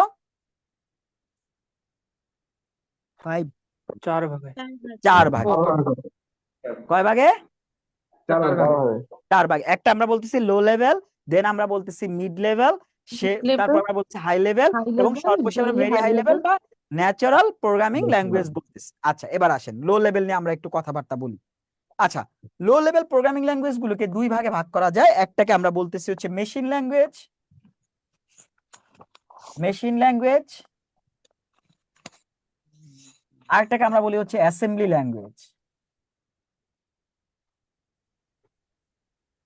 Assembly language. তাহলে লো লেভেল প্রোগ্রামিং ল্যাঙ্গুয়েজ কয়টা? দুইটা। দুইটা। কি কি? ল্যাঙ্গুয়েজ আর অ্যাসেম্বলি ল্যাঙ্গুয়েজ। মেশিন ল্যাঙ্গুয়েজ এবং অ্যাসেম্বলি ল্যাঙ্গুয়েজ। আচ্ছা, মেশিন ল্যাঙ্গুয়েজ মূলত শুধুমাত্র 0 এবং 1 ব্যবহার করে। তাহলে কোন প্রোগ্রামিং ল্যাঙ্গুয়েজে 0 1 ব্যবহার করা হয়? Machine language. মেশিন ল্যাঙ্গুয়েজে 0 1 ব্যবহার করা হয়। এখানে যাই লেখা হোক না কেন সবকিছু 0 1 দিয়ে করা হয়। অর্থাৎ আপনি কোনো ইনস্ট্রাকশন দেন, আপনি ইনপুট দেন, আপনি আউটপুট পাবেন, যাই করেন না কেন সবকিছু হচ্ছে 0 1 ব্যবহার করা হয়। এটাকে আমরা বলতেছি হচ্ছে মেশিন ল্যাঙ্গুয়েজ বলতেছি। যেহেতু মেশিন শুধুমাত্র 0 1 বুঝতে পারে, এই কারণে একে আমরা বলি হচ্ছে মেশিন ল্যাঙ্গুয়েজ বলে থাকি। আচ্ছা, পরবর্তীতে আপনার আসলো হচ্ছে অ্যাসেম্বলি ল্যাঙ্গুয়েজ। এই অ্যাসেম্বলি ল্যাঙ্গুয়েজে মূলত নেমোনিক কোডের ব্যবহার করা শুরু হয় বা সাংকেতিক কোডের ব্যবহার করা হয়। নেমোনিক কোড বা সাংকেতিক কোডের ব্যবহার করা শুরু হয় এই প্রোগ্রামিং ল্যাঙ্গুয়েজ, অ্যাসেম্বলি ল্যাঙ্গুয়েজে, নেমোনিক কোড। তাহলে পরীক্ষায় যদি কোশ্চেন আসে নেমোনিক কোডের ব্যবহার করা শুরু হয় কোন প্রোগ্রামিং ল্যাঙ্গুয়েজে, লিখতে পারবেন? অ্যাসেম্বলি ল্যাঙ্গুয়েজে। তাহলে এই নেমোনিক কোডগুলো কিরকম ছিল একটু দেখি আমরা কয়েকটা কোড একটু। যেমন যোগ করার জন্য আমরা ADD ব্যবহার করতাম, বিয়োগ করার জন্য SUB, গুণ করার জন্য MUL, ভাগ করার জন্য DIB, প্রোগ্রামে হচ্ছে ইনপুট নেওয়ার জন্য INP, প্রোগ্রামে আউটপুট দেওয়ার জন্য OUT, প্রোগ্রামকে স্টপ করার জন্য STP, প্রোগ্রামের একুমুলেটর অর্থাৎ রেজিস্টারে কোনো কিছু রাখার জন্য LDA। এই টাইপের নেমোনিক কোডগুলো আমরা ব্যবহার করতাম। কথাটা কি বুঝতে পেরেছি? কথাটা কি বুঝতে পারছি এতটুকু? আচ্ছা, এবার আমরা একটা কথা কিন্তু আগে বলে আসছি, কি বলে আসছি যে আমরা কম্পিউটারকে যেই ভাষায় নির্দেশ প্রদান করি না কেন কম্পিউটার কি করে তার নিজের ভাষায় অর্থাৎ 0 1 এ সে সেটাকে রূপান্তর করে নেয়। বলছি না আমরা এই কথাটা? জি স্যার। আচ্ছা, যদি এটা বলে থাকি তাহলে একটু খেয়াল করেন তো, মেশিন ল্যাঙ্গুয়েজ থেকে অটোমেটিকলি 0 1 এ আসে, তাহলে মেশিন ল্যাঙ্গুয়েজকে কি রূপান্তরের কোনো প্রয়োজন আছে? না স্যার। কোনো প্রয়োজন নাই। কিন্তু অ্যাসেম্বলি ল্যাঙ্গুয়েজ কি আমার 0 1 ব্যবহার করতেছে না নেমোনিক কোড বা সাংকেতিক কোড ব্যবহার করতেছে? সাংকেতিক কোড বা নেমোনিক কোড ব্যবহার করতেছে। দ্যাট মিন্স এই যে সাংকেতিক কোড বা নেমোনিক কোডটা ব্যবহার করতেছে, এই কারণে আমার কি করা লাগতেছে, এই কারণে হচ্ছে আমার এই অ্যাসেম্বলি ল্যাঙ্গুয়েজটাকে রূপান্তর করে মেশিন ল্যাঙ্গুয়েজে নিতে হচ্ছে, নেওয়া লাগবে না? জি স্যার। আচ্ছা, এই কাজটা করার জন্য আমরা ট্রান্সলেটর প্রোগ্রাম বা অনুবাদক প্রোগ্রামের সহায়তা নিই। ট্রান্সলেটর প্রোগ্রাম বা এটাকে আমরা বলে থাকি হচ্ছে অনুবাদক প্রোগ্রাম, অনুবাদক প্রোগ্রামের সহায়তা নিয়ে নিই। যে আমার যে ভাষাতে আমি লিখি না কেন সেই ভাষা থেকে সে কি করবে, সে মেশিন ল্যাঙ্গুয়েজে রূপান্তর করে দিবে। এই ট্রান্সলেটর বা অনুবাদক প্রোগ্রাম মূলত 3 ধরনের হয়। কয় ধরনের? কয় ধরনের হয় ভাই বলেন? 3 ধরনের। 3 ধরনের হয়। আচ্ছা, প্রথমটা যেটা একটু আসেন, অ্যাসেম্বলার। অ্যাসেম্বলার, আচ্ছা অ্যাসেম্বলারের কাজ কি? অ্যাসেম্বলারের কাজ হচ্ছে অ্যাসেম্বলি ল্যাঙ্গুয়েজ থেকে মেশিন ল্যাঙ্গুয়েজে রূপান্তর করা, মেশিন ল্যাঙ্গুয়েজে রূপান্তর করা।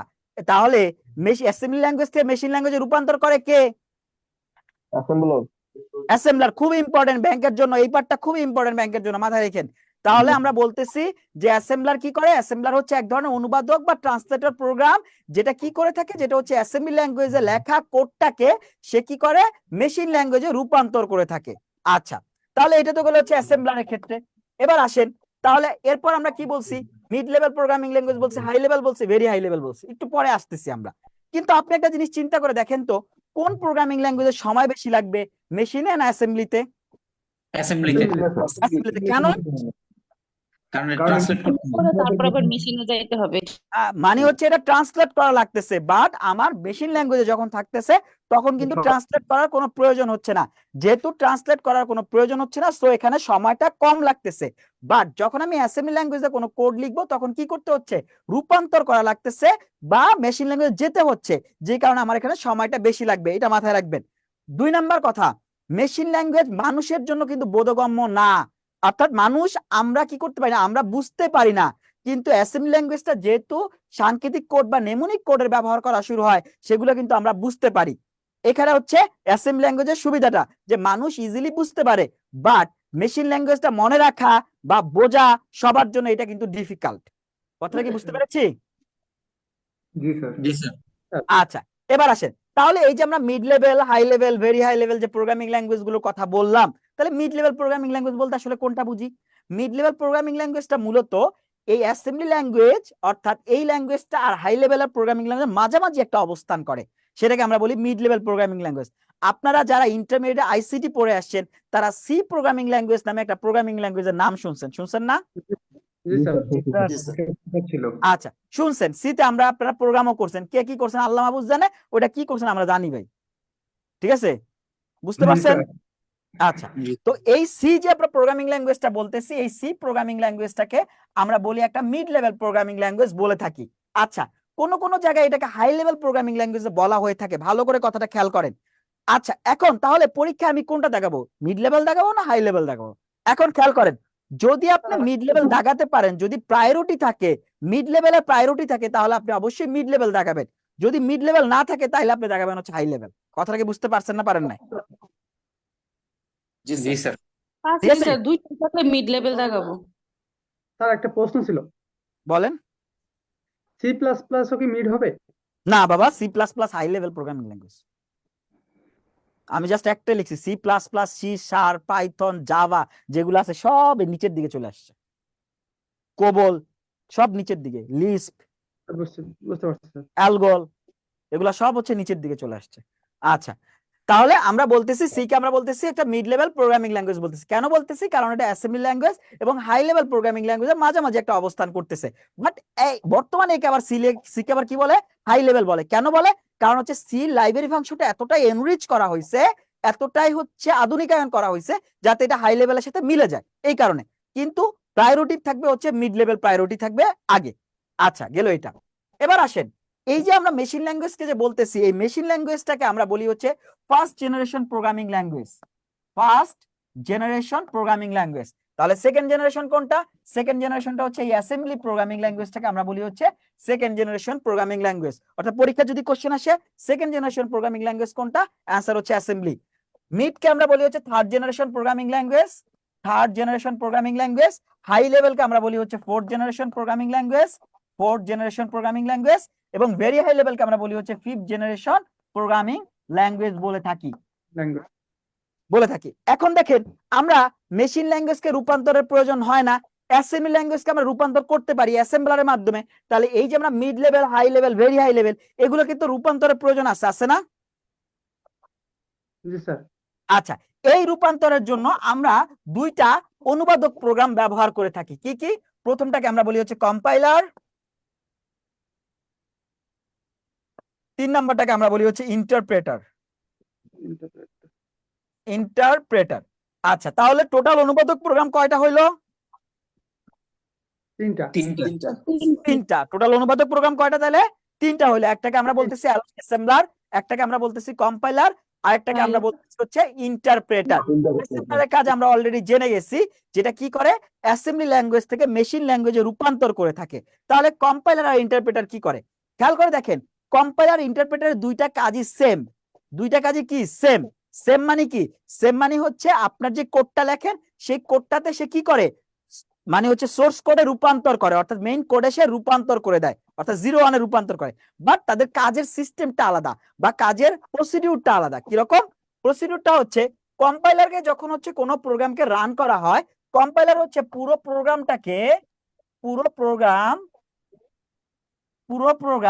একসাথে অনুবাদ করবে, অর্থাৎ 1 লাইন হোক, 100 লাইন হোক, 200 লাইন হোক, যত লাইনেরই প্রোগ্রাম হোক না কেন, পুরো প্রোগ্রামটাকে সে একসাথে অনুবাদ করে এবং সকল ভুল একসাথে প্রদর্শন করে,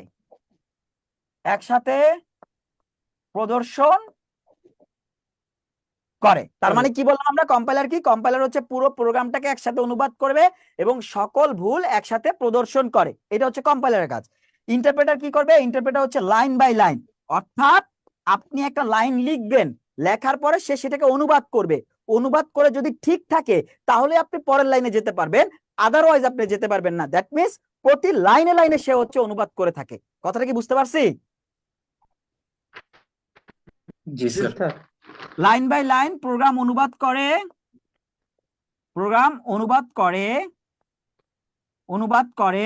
এবং ভুলগুলো প্রদর্শন করে।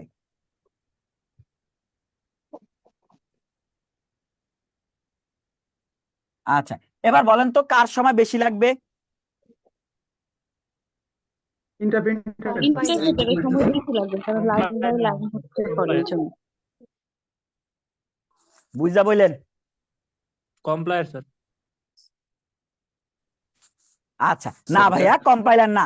কম্পাইলার তো পুরো প্রোগ্রাম একসাথে অনুবাদ করবে, যেহেতু সে পুরো প্রোগ্রাম একসাথে অনুবাদ করবে এবং সকল ভুল একসাথে প্রদর্শন করবে, তাহলে কেন কম্পাইলারের সময় বেশি লাগবে? ইন্টারপ্রেটারের সময়টা বেশি লাগে। কারণ কি? কারণ হচ্ছে এই যে ইন্টারপ্রেট যখন করতেছে, সে এক লাইন করে করতেছে, আর এক লাইন করে করার কারণে তার সময়টা বেশি লাগে। কথাটা কি বুঝতে পারছি? জি স্যার। আচ্ছা, তাহলে এখান থেকে কিন্তু পরীক্ষায়, ব্যাংকের পরীক্ষা বলেন, বিসিএস বলেন বা আদার্স যে কোনো কম্পিটিটিভ এক্সাম বলেন, এখান থেকে কিন্তু কোশ্চেন আসে যে অ্যাসেম্বলারের কাজ কি, নিচের কোনটি ট্রান্সলেটর প্রোগ্রাম নয়, কম্পাইলার কিভাবে কাজ করে, ইন্টারপ্রেটার কিভাবে কাজ করে। কথাটা কি বুঝতে পারছি? জি স্যার। একটা প্রশ্ন ছিল হ্যাঁ বাবা বলেন। স্যার, মানে এগুলো হচ্ছে তো মানে মেশিনের উপযোগী করা হয় ল্যাঙ্গুয়েজ গুলোকে, তো এখানে হ্যাঁ বাবা, মেশিনের উপযোগী। ভুলটা কিভাবে আসে ওইটা একটু জাস্ট জানতে চাচ্ছিলাম। ভুলটা কিভাবে আসবে? যেমন আপনি যখন প্রোগ্রাম লিখছেন, লেখার পরে ভুলগুলো অনেক টাইপের ভুল হয়, একটু পরে আমরা ভুল নিয়ে আলোচনা করব এই পরের টপিকে। ভুল কি ভুল হইতে পারে, এই ভুলগুলো হচ্ছে ও চেক করে যে এই ভুলগুলো কি হয়েছে কিনা। যদি ভুলগুলো না হয় তাহলে হচ্ছে ওইটা রান করতে পারবে, মেশিনকে দিতে পারবে, আদারওয়াইজ তো মেশিন বুঝবে না। মেশিন বুঝবে? ভুলগুলো পরে শেষ করে, হ্যাঁ ভুলগুলো নিচে দেখায় দেয়। হ্যাঁ, ভুলগুলো কি ভুলগুলো করে এটা আবার দেখায় দেয় সে, যে এই ভুলগুলো করা হয়েছে। আমরা একটু ভুলগুলো আসবো, এই তো এখনই আসতেছি, এটা শেষ হোক, শেষ হলে আমরা যাব। তাহলে দেখেন, এই যে আমরা 3টা অনুবাদক বা ট্রান্সলেটর প্রোগ্রামের কথা বললাম, তাহলে বারবার আমরা একটা কথা বলতেছিলাম যে ভুল একসাথে প্রদর্শন করে, ভুলগুলো প্রদর্শন করে, বলছি না জিনিসগুলো? এই কথা বলেন। জি স্যার। আচ্ছা, তাহলে এই ভুলগুলো আসলে কি? আচ্ছা, ভুলগুলো হচ্ছে যখন প্রোগ্রাম করা হয়, প্রোগ্রাম করার সময় আমরা কিছু ভুল করে থাকি, মানুষ তো ভুল করতেই পারি। এই ভুলগুলোকে বলা হয় প্রোগ্রামিং এরর, অর্থাৎ প্রোগ্রাম করার সময় যে ভুলগুলো আমরা করে থাকি সেই ভুলগুলোকে আমরা বলি হচ্ছে প্রোগ্রামিং এরর বলে থাকি, এরর। আচ্ছা, এই প্রোগ্রামিং এরর গুলো মূলত 3 ধরনের হয়। কয় ধরনের? কথা বলতে হবে ভাই, ঘুমাইলে হবে না। 3 ধরনের হয়। তাহলে প্রোগ্রামিং এরর কয় ধরনের হয়? 3 ধরনের হয়। প্রথম যে এররটা, সেটাকে আমরা বলি হচ্ছে সিনট্যাক্স এরর। আচ্ছা, এবার আসেন সিনট্যাক্স এরর জিনিসটা কি, একটা একটা করে আমরা যাব। দেখেন, আমরা সিনট্যাক্স এরর বলতে, গ্রামারের সিনট্যাক্স বলতে কি বুঝি বলেন তো নরমাল সেন্সে? গঠন, সেন্টেন্সের গঠন, গঠন ভুল বা অন্যান্য আর কি হতে পারে, এর ভিতরে কি ভুল থাকতে পারে বলেন তো? স্যার রুলস হ্যাঁ, ব্যাকরণগত ভুল স্যার। ব্যাকরণগত বানানগত ভুল। ভুল। এরা তো মানে ভাই আক্ষরিক অনুবাদ করে দিলেন ভাই আমারে। Line by sir line sir comma ভুল হইতে দাড়ি পারে। সেমিকোলন হ্যাঁ, সামঞ্জস্য এই যে আমি এই কোশ্চেনটা জানতে চাচ্ছি, কমার ভুল হইতে পারে। যেমন আমরা এক জায়গায় কমা দেওয়া দরকার, আমরা কমা না দিয়ে সেখানে দিয়ে দিছি ফুল স্টপ।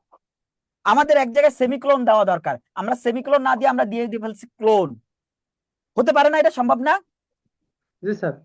আচ্ছা, দ্যাট মিনস এখানে কি ভুল করতেছি? আমরা চিহ্নগুলো ভুল করতেছি না? আমাদের যে চিহ্নগুলো দেওয়া দরকার সেই চিহ্নগুলো আমরা দিতে পারতেছি না, দ্যাট মিনস আমরা ভুল করতেছি। কথাটা কি বুঝতে পারছি? জি স্যার। আচ্ছা, আবার দেখেন সি প্রোগ্রামিং যারা পড়ে আসছেন ইন্টারমিডিয়েটে, তারা দেখে আসছেন প্রিন্টএফ বলে একটা ফাংশন আছে, প্রিন্ট এফ, আরেকটা ফাংশন আছে স্ক্যানএফ, সবচেয়ে প্রচলিত দুটা ফাংশন। আচ্ছা, প্রিন্টএফ কেন ব্যবহার করা হয় বলেন তো? ইনপুট দেওয়ার ইনপুট জন্য। নেওয়ার জন্য স্যার। কি প্রিন্টএফ ইনপুট নেওয়ার জন্য স্যার। ব্যবহার করা হয়? প্রিন্ট করার জন্য স্যার, প্রিন্ট করার জন্য। দেখানোর জন্য, প্রিন্ট শো করা মানে করার প্রিন্ট জন্য। করা মানে কি আউটপুট দেওয়ার জন্য না? প্রদর্শনের জন্য স্যার। জি স্যার, জি আউটপুটের স্যার। জন্য। আউটপুটের জন্য। ভাই আপনারা তো আমারে নিয়ে ডুবাইবেন সবকিছু। আচ্ছা, ইন্টারমিডিয়েট জিনিস ভুলে গেলে হবে এত তাড়াতাড়ি? আচ্ছা, তাহলে প্রিন্টএফটা কেন ব্যবহার করে? আউটপুটের জন্য। আর স্ক্যানএফটা কেন ব্যবহার করে? ইনপুট নেওয়ার জন্য। ইনপুট ইনপুট নেওয়ার দেওয়ার জন্য। জন্য। আচ্ছা, এই যে আমরা আউটপুট দিচ্ছি, ইনপুট নিচ্ছি, এখন ধরেন কোনো কারণে আপনি স্ক্যানএফ লিখতে যায় আপনি লিখে ফেলেন স্ক্যামএফ, অর্থাৎ এম এর জায়গায় আপনি দিয়ে দিলেন এফ। ভুল না এটা আপনার? জি স্যার। আচ্ছা, জি স্যার। তাহলে এই ভুলটা কি ধরনের ভুল হয়েছে? আপনি বানান ভুল করছেন না এখানে? বানান কি ভুল করছেন? বানান স্পেলিং। বানান ভুল করছেন। দ্যাট মিনস মনে রাখেন সিনট্যাক্স এররটা হচ্ছে ওই এরর যে এররে মূলত চিহ্ন এবং বানান জনিত ভুল হয়। চিহ্ন ও বানান জনিত যে ভুলগুলো হয়ে থাকে সেই ভুলগুলোকে আমরা বলতেছি হচ্ছে সিনট্যাক্স এরর। কথাটা কি মনে থাকবে? জি স্যার। আচ্ছা, এই টাইপের যদি ভুল হয় তাহলে ভুল সংশোধন না করা পর্যন্ত প্রোগ্রাম কিন্তু রান করা যায় না বা প্রোগ্রাম রান হয় না। তার মানে যতক্ষণ ভুল ঠিক করা না হবে, ভুল ঠিক করা না হবে ততক্ষণ প্রোগ্রাম রান হবে না। প্রোগ্রাম রান হবে না। কথাটা বুঝতে পেরেছি আমরা? জি স্যার। ভাই পুরো কথাটা কি বুঝতে পেরেছি? জি স্যার। আচ্ছা, এবার আসেন 2 নাম্বার এররটা কি হয়? 2 নাম্বার এররটাকে আমরা বলি হচ্ছে লজিক্যাল এরর। Logical error. আচ্ছা, লজিক বলতে কি বুঝি বলেন তো? ম্যাথমেটিক্স। ম্যাথমেটিক্স মানে কি? যোগ বিয়োগ গুণ ভাগ। আচ্ছা, ধরেন আপনি একটা কাজ করছেন, 15 আর হচ্ছে 20 কে যোগ করতে বলছেন, কিন্তু আপনি ভুল করে এই যোগ চিহ্নের জায়গায় আপনি দিয়ে ফেলছেন মাইনাস। তাহলে কি হবে? ভুল রেজাল্ট আসবে না? না কাঙ্ক্ষিত রেজাল্ট আসবে না? ভুল আসবে স্যার। রেজাল্টটা Result। কাঙ্ক্ষিত। আপনি যেটা চাইছেন, আপনি চাইছেন কত? 15 যোগ 20, দ্যাট মিন্স আপনি চাইছেন হচ্ছে 35, কিন্তু আপনি দিচ্ছেন কত? 15 মাইনাস 20 মানে পাবেন কত? -5। দ্যাট মিন্স আপনি যে রেজাল্টটা চাচ্ছেন কাঙ্ক্ষিত রেজাল্ট, সেই কাঙ্ক্ষিত রেজাল্টটা কিন্তু আপনি কি করতেছেন না, পাচ্ছেন না। দ্যাট মিন্স এই টাইপের ভুলগুলো যদি হয়ে থাকে, তার মানে যোগ বিয়োগ গুণ ভাগ, তারপর হচ্ছে গ্রেটার দ্যান লেস দ্যান, এগুলোকে আমরা বলতেছি হচ্ছে লজিক্যাল এরর। লজিক্যাল এরর হলে প্রোগ্রাম রান হবে, কিন্তু প্রোগ্রাম রান হবে কিন্তু কি হবে না? কাঙ্ক্ষিত রেজাল্ট আসবে না। কাঙ্ক্ষিত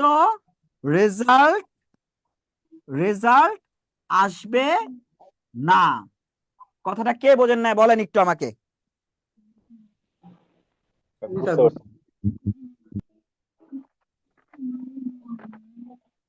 বুঝতে পারছেন সবাই? জি স্যার। আচ্ছা, তাহলে আসেন আরেক ধরনের আমার কি প্রোগ্রামিং এরর আছে না? জি স্যার। আচ্ছা, আরেক ধরনেরটা কি বলতেছি বলেন তো, মনে আছে?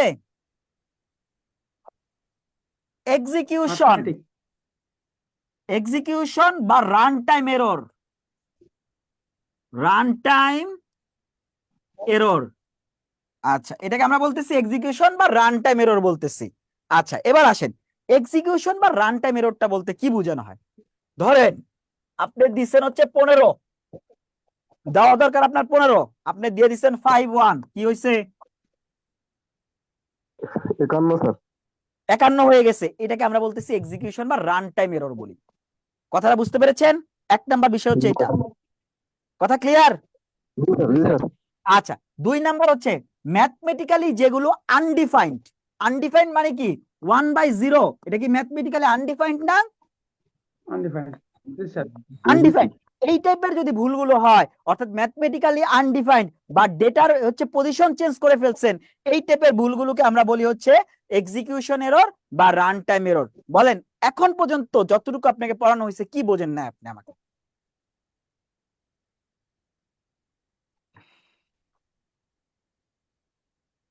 আর লজিক সব এরর বুঝছেন? এটা একটু পড়ে শোনালে ভালো হয়, বুঝতে পারতেছি না। হ্যাঁ, কি রান বোঝেন না? হবে কিন্তু, মানে প্রোগ্রাম রান হবে কিন্তু পরে লেখাটা বোঝা নাই। কাঙ্ক্ষিত রেজাল্ট আসবে না, অর্থাৎ আপনি প্লাসের জায়গায় মাইনাস দিয়ে দিবেন, আপনার রেজাল্ট আসবে তো একটা, কিন্তু ভুল মানে আপনার যে রেজাল্টটা চাচ্ছেন সেই রেজাল্ট আসতেছে না।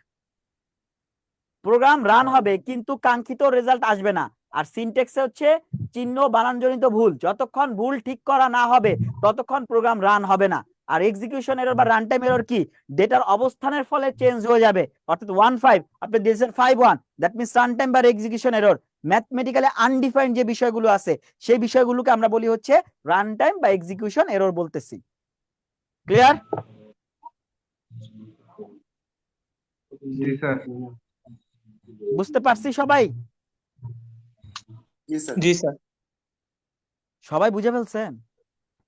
স্যার আমরা স্যার একটা কোশ্চেন ছিল হ্যাঁ, স্যার, এক্সিকিউশন এররে যখন আমি 1.5 এর জায়গায় 5.1 লিখবো সেক্ষেত্রেও তো স্যার আমার রেজাল্ট আসবে স্যার, রান হ্যাঁ করলে তো রেজাল্ট রান। আসতে পারে, রেজাল্ট আসবে। আমি তো এখানে রেজাল্ট নিয়ে কিছু লিখি নাই ভাই, লিখছি বা বলছি? না স্যার। লিখি নাই বা বলি নাই, দ্যাট মিন্স রেজাল্ট আসবে। যেটা আসবে না বা যেটাতে সমস্যা হবে সেটা কিন্তু আমি 2টা লিখে রাখছি। আচ্ছা, এখন আসেন পরীক্ষাতে কি টাইপের কোশ্চেন হয় এখান থেকে, এই এরর থেকে। পরীক্ষাতে কোশ্চেন আসে নিচের কোনটি প্রোগ্রামিং এরর, নিচের কোনটি প্রোগ্রামিং এরর নয়, কোশ্চেন নাম্বার 1।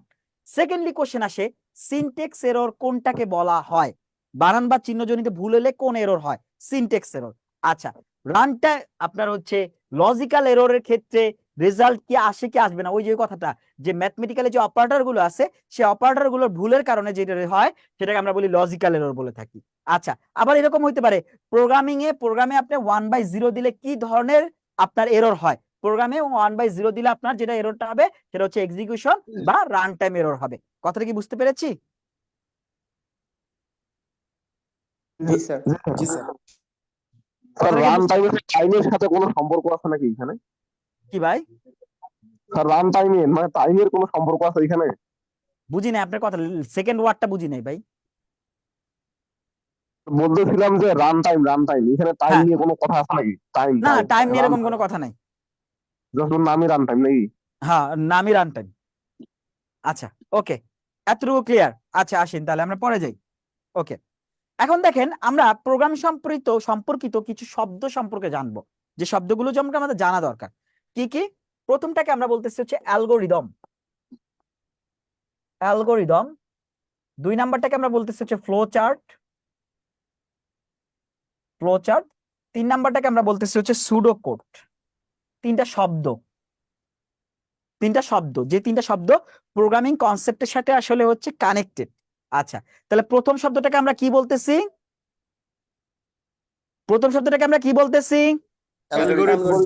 অ্যালগোরিদম। আচ্ছা, অ্যালগোরিদম মানে কি বলেন তো নরমাল সেন্সে? সাধারণ ভাষায় যে প্রোগ্রাম লেখা হয়। না, সাধারণ ভাষায় প্রোগ্রামে লেখা না, সলভ করার একটা মেথড হতে পারে। মেথড হতে পারে। আচ্ছা, এবার আসেন আমার কথা শুনেন। আচ্ছা, অ্যালগোরিদম মানেটা হচ্ছে আপনি একটা কাজকে স্টেপ ওয়াইজ বর্ণনা করবেন। যেমন ধরেন আমি আপনাকে বললাম, প্লিজ কথা শুনেন, মিউট করেন সবাই। আচ্ছা, আমি ধরেন আপনাকে বললাম যে ক্যালকুলেটরে আপনি 2 আর 3 কে যোগ করেন, তাহলে আপনি প্রথম কাজ কি করবেন? ধাপ 1 ক্যালকুলেটর ওপেন করেন, স্টেপ 1। স্টেপ 2 প্রেস করেন। স্টেপ 3 প্লাস প্রেস করেন। স্টেপ 4 3 প্রেস করেন। স্টেপ 5 ইকুয়াল প্রেস করেন, এবং তখন হচ্ছে রেজাল্ট আসবে এবং হচ্ছে আপনি প্রোগ্রামটাকে শেষ করবেন। দ্যাট মিন্স আপনি যে কাজটা করতেছেন সেই কাজটাকে স্টেপ ওয়াইজ যদি বর্ণনা করা হয় বা ধাপ ওয়াইজ যদি বর্ণনা করা হয় তখন তাকে আমরা বলি হচ্ছে অ্যালগোরিদম বলে থাকি। তাহলে অ্যালগোরিদম কি? অ্যালগোরিদম হচ্ছে স্টেপ বাই স্টেপ প্রোগ্রাম বা সমস্যাকে স্টেপ ওয়াইজ ধাপ অনুযায়ী বর্ণনা করে, স্টেপ ওয়াইজ বর্ণনা করে, এটাকে আমরা বলতেছি হচ্ছে অ্যালগোরিদম বলতেছি। তাহলে ফ্লো চার্ট কি? ফ্লো চার্ট হচ্ছে এই অ্যালগোরিদমটাকে আপনি যখন নির্দিষ্ট কিছু চিত্রের মাধ্যমে বর্ণনা করবেন তখন তাকে বলা হয় ফ্লো চার্ট বলা হয়। তাহলে ফ্লো চার্ট কি? ফ্লো চার্ট হচ্ছে অ্যালগোরিদমের চিত্রায়িত রূপ, অর্থাৎ অ্যালগোরিদমের চিত্রায়িত রূপকে আমরা বলতেছি হচ্ছে ফ্লো চার্ট। অর্থাৎ অ্যালগোরিদমটাকে আপনি যখন কিছু নির্দিষ্ট চিত্র সাহায্যে বা কিছু সিম্বলের সাহায্যে আপনি বর্ণনা করবেন তখন তাকে আমরা বলতেছি হচ্ছে ফ্লো চার্ট বলতেছি। আচ্ছা, তারপর আমরা বলতেছি সুডোকোড। সুডোকোড কি? সুডোকোডটা মূলত হচ্ছে প্রোগ্রামাররা ব্যবহার করে। এটা ব্যবহার করার মেইন কারণ হচ্ছে একটা প্রোগ্রাম শুরু করার আগে মানে হচ্ছে প্রোগ্রামিং ল্যাঙ্গুয়েজ প্লাস হচ্ছে মানুষের ল্যাঙ্গুয়েজ, হিউম্যান ল্যাঙ্গুয়েজ, এই দুটা ভাষা মিলে একটা রাফ করে প্রোগ্রামাররা। এই যে কাজটা করতেছে সেই কাজটাকে আমরা বলি হচ্ছে সুডোকোড। অর্থাৎ সুডোকোড মানে ছদ্ম কোড, অর্থাৎ মেইন কোড না কিন্তু কোডের মতো। দ্যাট মিনস এখানে মানুষের ভাষাও থাকে প্লাস প্রোগ্রামিং ভাষাও থাকে, দুটাকে কম্বাইন ভাবে এই কাজটা করা হয়। তাহলে সুডোকোড বলতে পারি কি? মানুষের ভাষা ও প্রোগ্রামিং ভাষার সমন্বিত রূপ, অর্থাৎ দুইটা রূপ মিলে যে খসড়া করা হয় সেই খসড়াটাকে আমরা বলতেছি হচ্ছে সুডোকোড বলতেছি। কথাটা কি বুঝতে পেরেছেন? জি স্যার। আচ্ছা, এখন আমাকে বলেন তো, এই যে এতক্ষণ যাবত আপনাদের এই যে লাস্ট প্রায় 1 ঘন্টা 40 মিনিট যাবত যা আমি বক করলাম, আপনারা কে কি বোঝেন নাই? জি স্যার, বুঝতে পারছি। বুঝতে পারছেন? জি স্যার, বুঝতে পারছি। জি আচ্ছা স্যার। আচ্ছা, বুঝতে পারলে আলহামদুলিল্লাহ, খুবই ভালো। আচ্ছা, এবার একটু আমার কথা শোনেন। আপনাদের শীটে যারা শীট পান নাই জি স্যার, ভাইয়া, পাইনি স্যার। স্যার হাই আচ্ছা লেভেল ল্যাঙ্গুয়েজ আর হচ্ছে স্যার ভেরি হাই লেভেল ল্যাঙ্গুয়েজটা স্যার বাদ পড়ে গেছে। ভাই, ভাত পরে নাই, ওয়েট করেন, আমি চলে যাচ্ছি না, আমি আসি, সলিউশন ওকে হবে। ওকে ওকে স্যার। ঠিক আছে, টেনশন করতেছেন কেন বাবা? আমি তো যাই নাই, কি চলে গেছি? আমরা ভাবলাম ক্লাস শেষ স্যার। ওরে আল্লাহ, আপনি ভাবছেন, ভাবলে হবে, খরচা আছে, বুঝতে পারছেন? আচ্ছা, আমি যাই নাই, আমি শেষ করি, তারপর হচ্ছে কি কি বাদ আছে দেন আমাকে বলবেন। আচ্ছা, আমি আমার ক্লাস বাদ রেখে যাই না ভাই, যদি 20 মিনিট বেশি ক্লাস নিতে হয় সেটা আমি নেই, টেনশন করার কোনো কারণ নেই। আচ্ছা, এবার আসেন,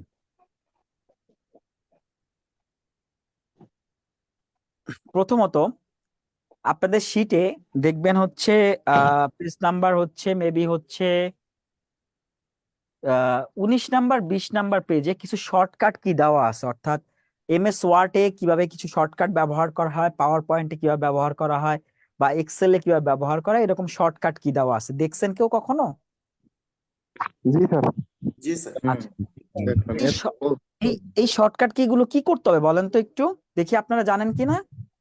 এক নজরে দেখতে হবে নাকি স্যার? আচ্ছা, এক নজরে দেখবেন মুখস্থ রাখতে শুধু? হবে স্যার। হ্যাঁ, কি করতে হবে? মুখস্থ রাখতে হবে স্যার। এই এগুলো তো, মুখস্থ করতে হবে, লিখতে হবে। এই তো বুঝতে পারছেন আপু, ধন্যবাদ আপনাকে, ভাইয়াকেও ধন্যবাদ। আচ্ছা, এক নজরে দেখার বিষয় এগুলা না। এক নজরে দেখার বিষয় ফার্স্ট লেকচারে বলছিলাম যে এক নজরে কিছু জিনিস দেখেন। আচ্ছা, এই লেকচারে এগুলো এক নজরে দেখার বিষয় না, এগুলো হচ্ছে কষ্ট করে হচ্ছে লিখে লিখে মুখস্থ করতে হবে। সবচেয়ে বেস্ট যেটা হয় সেটা হচ্ছে প্র্যাকটিস করা, অর্থাৎ যদি আপনার পিসি থাকে বা ল্যাপটপ, জি স্যার, তাহলে প্র্যাকটিক্যাল প্র্যাকটিস করলে এগুলো মনে থাকে। হ্যাঁ, তাহলে আপনি হচ্ছে প্র্যাকটিস করেন, প্র্যাকটিস করলে আপনার এটা মনে থাকবে খুব বেশি। আর যদি প্র্যাকটিস করতে না পারেন, অর্থাৎ যদি ল্যাপটপ বা পিসি না থাকে, সেই ক্ষেত্রে আপনাকে যে কাজটা করতে হবে, একটু কষ্ট করে হলো এটা হচ্ছে আপনাকে মুখস্থ করতে হবে। আচ্ছা, এটা গুরুত্ব কতটুকু সেটা একটু বলি। আচ্ছা, গুরুত্বটা হচ্ছে আপনার যে পরীক্ষাটা আমাদের এখন তো মোটামুটি কনফার্ম থাকে আমরা যে পরীক্ষা বিআইবিএম নিচ্ছে। আচ্ছা, বিআইবিএম এর ক্ষেত্রে বিগত বছরে কোশ্চেন যদি অ্যানালাইসিস করেন তাহলে এখান থেকে কোশ্চেন আসার পরিমাণটা কম। স্বাভাবিকলি আপনি যদি দেখেন যে হয়তো বা লাস্ট 5টা 7টা পরীক্ষাতে আপনি যদি দেখেন 1টা বা 2টা কোশ্চেন আসছে, এখান থেকে কোশ্চেন আসার পরিমাণটা কম। কিন্তু যদি কপাল খারাপ থাকে, আর্টস ফ্যাকাল্টি যদি পরীক্ষা নিয়ে ফেলে, অর্থাৎ আপনি জানেন না যে আগামী পরীক্ষাটা কে নিবে, এটা সত্য কথা।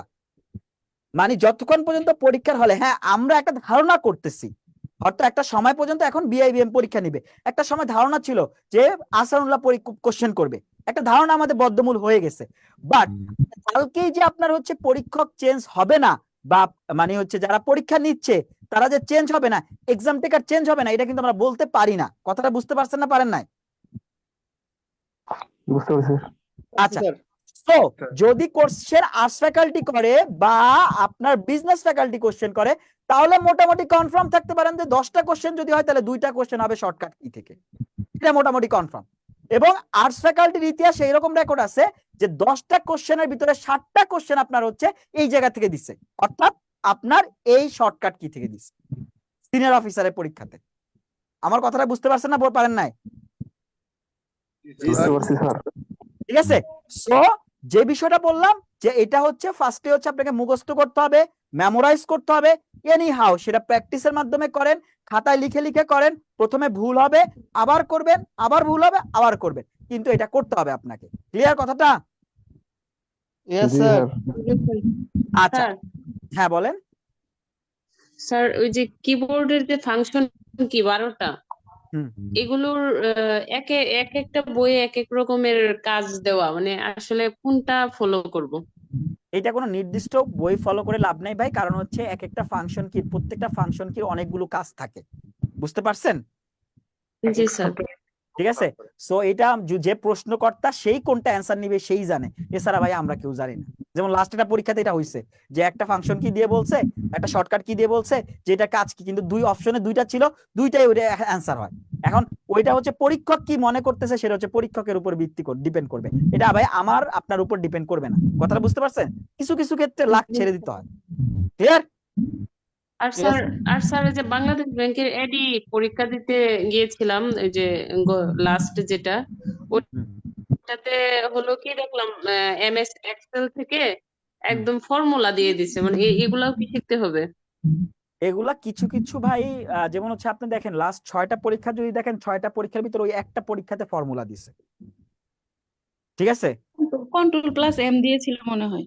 হ্যাঁ, একটা পরীক্ষাতে ফর্মুলা আছে, লাস্ট 6টা পরীক্ষা যদি আপনি চিন্তা করে বিআইবি না না, একটা একটা এক্সেলের আচ্ছা, বুঝলাম। আচ্ছা, তো যেটা হচ্ছে যে ফর্মুলা দেখতে হলে, ফর্মুলা হচ্ছে এক্সেলের ফর্মুলাগুলো আপনার কাজের জন্য, আপনি যেই ব্যাংকে চাকরি করেন না কেন এটা কাজের জন্য ভাই আপনার লাগবে পরবর্তীতে। তো দ্যাটস ওয়াই হচ্ছে ফর্মুলাগুলো দেখে যাওয়াটা বেটার, কারণ হচ্ছে এক্সেল ছাড়া, ওয়ার্ড ছাড়া আপনি যেখানেই চাকরি করেন না কেন, যেই ব্যাংকে চাকরি করেন না কেন, আপনাকে এক্সেল জানতে হবে, আপনাকে ওয়ার্ড জানতে হবে, পাওয়ার পয়েন্ট জানতে হবে। এই 3টা সফটওয়্যার মোটামুটি আপনাকে জানতে হবে। এই 3টা সফটওয়্যার বেসিক সফটওয়্যার, একজন চাকরিজীবী বলেন, ব্যবসায়ী বলেন, যার কথাই বলেন না কেন, এই 3টা সফটওয়্যার। তো এখান থেকে আপনি যেহেতু পরে শিখতে হবে, চাকরি পাইলেও আপনাকে শিখতে হবে, তো চাকরি আগেই শিখে ফেলেন, সবচেয়ে বেস্ট সলিউশন হচ্ছে এটা। তো এটা করে ফেলবেন, একটা গেল এটা। আরেকটা জিনিস হচ্ছে আপনাদের শীটে 19 নাম্বার পেজে ফাইল এক্সটেনশন বলে একটা পার্ট আছে, টেবিল আছে, ফাইল এক্সটেনশন দ্যাট মিন্স কি, যেমন হচ্ছে আপনি দেখবেন যখন আচ্ছা আপনি দেখবেন যে ওয়ার্ডের ফাইলগুলো যখন আপনি হচ্ছে সেভ করেন, তখন এরকম করে ডক এক্স আসে, ডক এক্স। আপনি যখন পাওয়ার পয়েন্টের ফাইলগুলো সেভ করবেন, পিপিটিএক্স আসে, অর্থাৎ এগুলোকে আমরা বলি হচ্ছে ফাইল এক্সটেনশন বলে থাকি। এগুলো দ্বারা আসলে বোঝা যায় যে আসলে আপনার যে ফাইলটা সেটা কি ধরনের ফাইল। এটা হচ্ছে ডকুমেন্ট ফাইল, এটা হচ্ছে আপনার হচ্ছে প্রেজেন্টেশন ফাইল, তারপর হচ্ছে এটা হচ্ছে ডেটাবেস ফাইল, ডিবি যদি থাকে ডেটাবেস ফাইল বলে থাকি। তো এরকম করে আপনার হচ্ছে এই জিনিসটা বোঝা যায়, ঠিক আছে?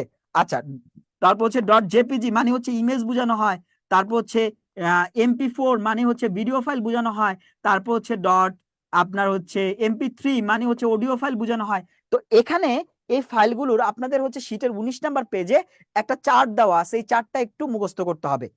এটা হচ্ছে মুখস্থ করার জিনিস, এগুলো যে এটা মুখস্থ করে লিখে লিখে বা যেভাবে হোক না কেন আপনি এই জিনিসগুলো একটু মনে রাখতে হবে, মনে রেখে হচ্ছে এটা অ্যান্সার করতে হবে। গেল 1 নাম্বার। 2 নাম্বার, আমরা হাই লেভেল এবং ভেরি হাই লেভেলের হচ্ছে কিছু বলি নাই, কিন্তু আমি একটা কথা বলে আসছি, আপনারা খেয়াল করছেন কিনা, যে হাই লেভেল যে প্রোগ্রামিং ল্যাঙ্গুয়েজ গুলোকে আমি বলছিলাম, সেগুলোকে আমরা বলছিলাম হচ্ছে 4th জেনারেশন প্রোগ্রামিং ল্যাঙ্গুয়েজ, এবং ভেরি হাই লেভেল যেটা বলছিলাম সেগুলোকে আমরা বলছিলাম 5th জেনারেশন প্রোগ্রামিং ল্যাঙ্গুয়েজ। মনে আছে এই কথাটা? জি স্যার। আচ্ছা, তাহলে এখান থেকে আসলে কি পড়বেন? এখান থেকে আসলে পড়ার জন্য যে জিনিসটা লাগবে, এক্সাম্পল লাগবে, যে 4th জেনারেশন যে প্রোগ্রামিং ল্যাঙ্গুয়েজ গুলো আছে সেগুলো কোনগুলো, বা হচ্ছে ফিফথ জেনারেশন যে প্রোগ্রামিং ল্যাঙ্গুয়েজ গুলো আছে সেগুলো কোনগুলো, এই জিনিসগুলো একটু আপনাকে কষ্ট করে পড়তে হবে। আপনাদের শীটের 21 নাম্বার পেজে হচ্ছে এক্সাম্পল গুলো দেওয়া আছে, জাস্ট এক্সাম্পল গুলো একটু পড়ে যাবেন কষ্ট করে। কথাটা বুঝতে পেরেছেন? জি স্যার, বুঝতে পারছি স্যার। ঠিক আছে। জি স্যার।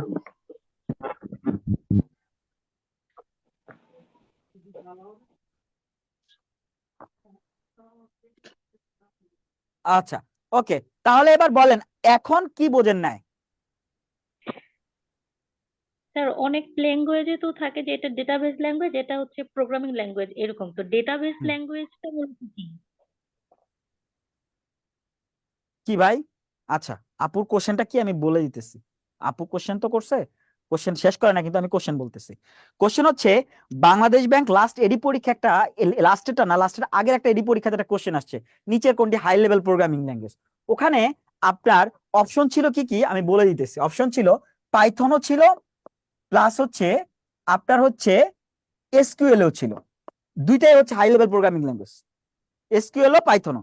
কিন্তু এখানে আমরা অ্যান্সার করছি হচ্ছে পাইথনকে, এসকিউএল কে আমরা অ্যান্সার করি নাই।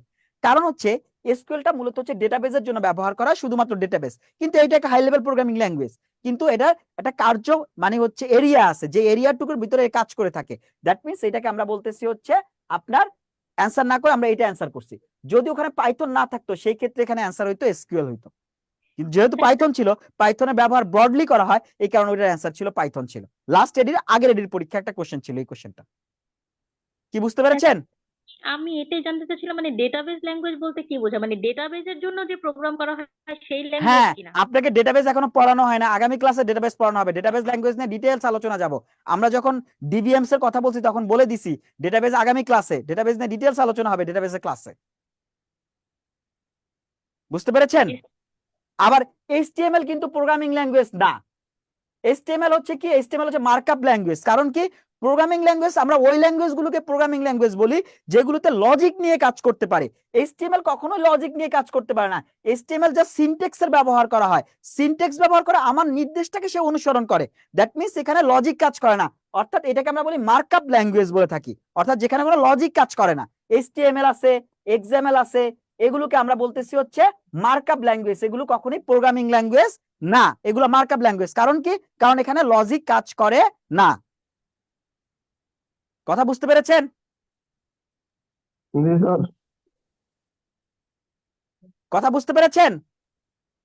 জি স্যার।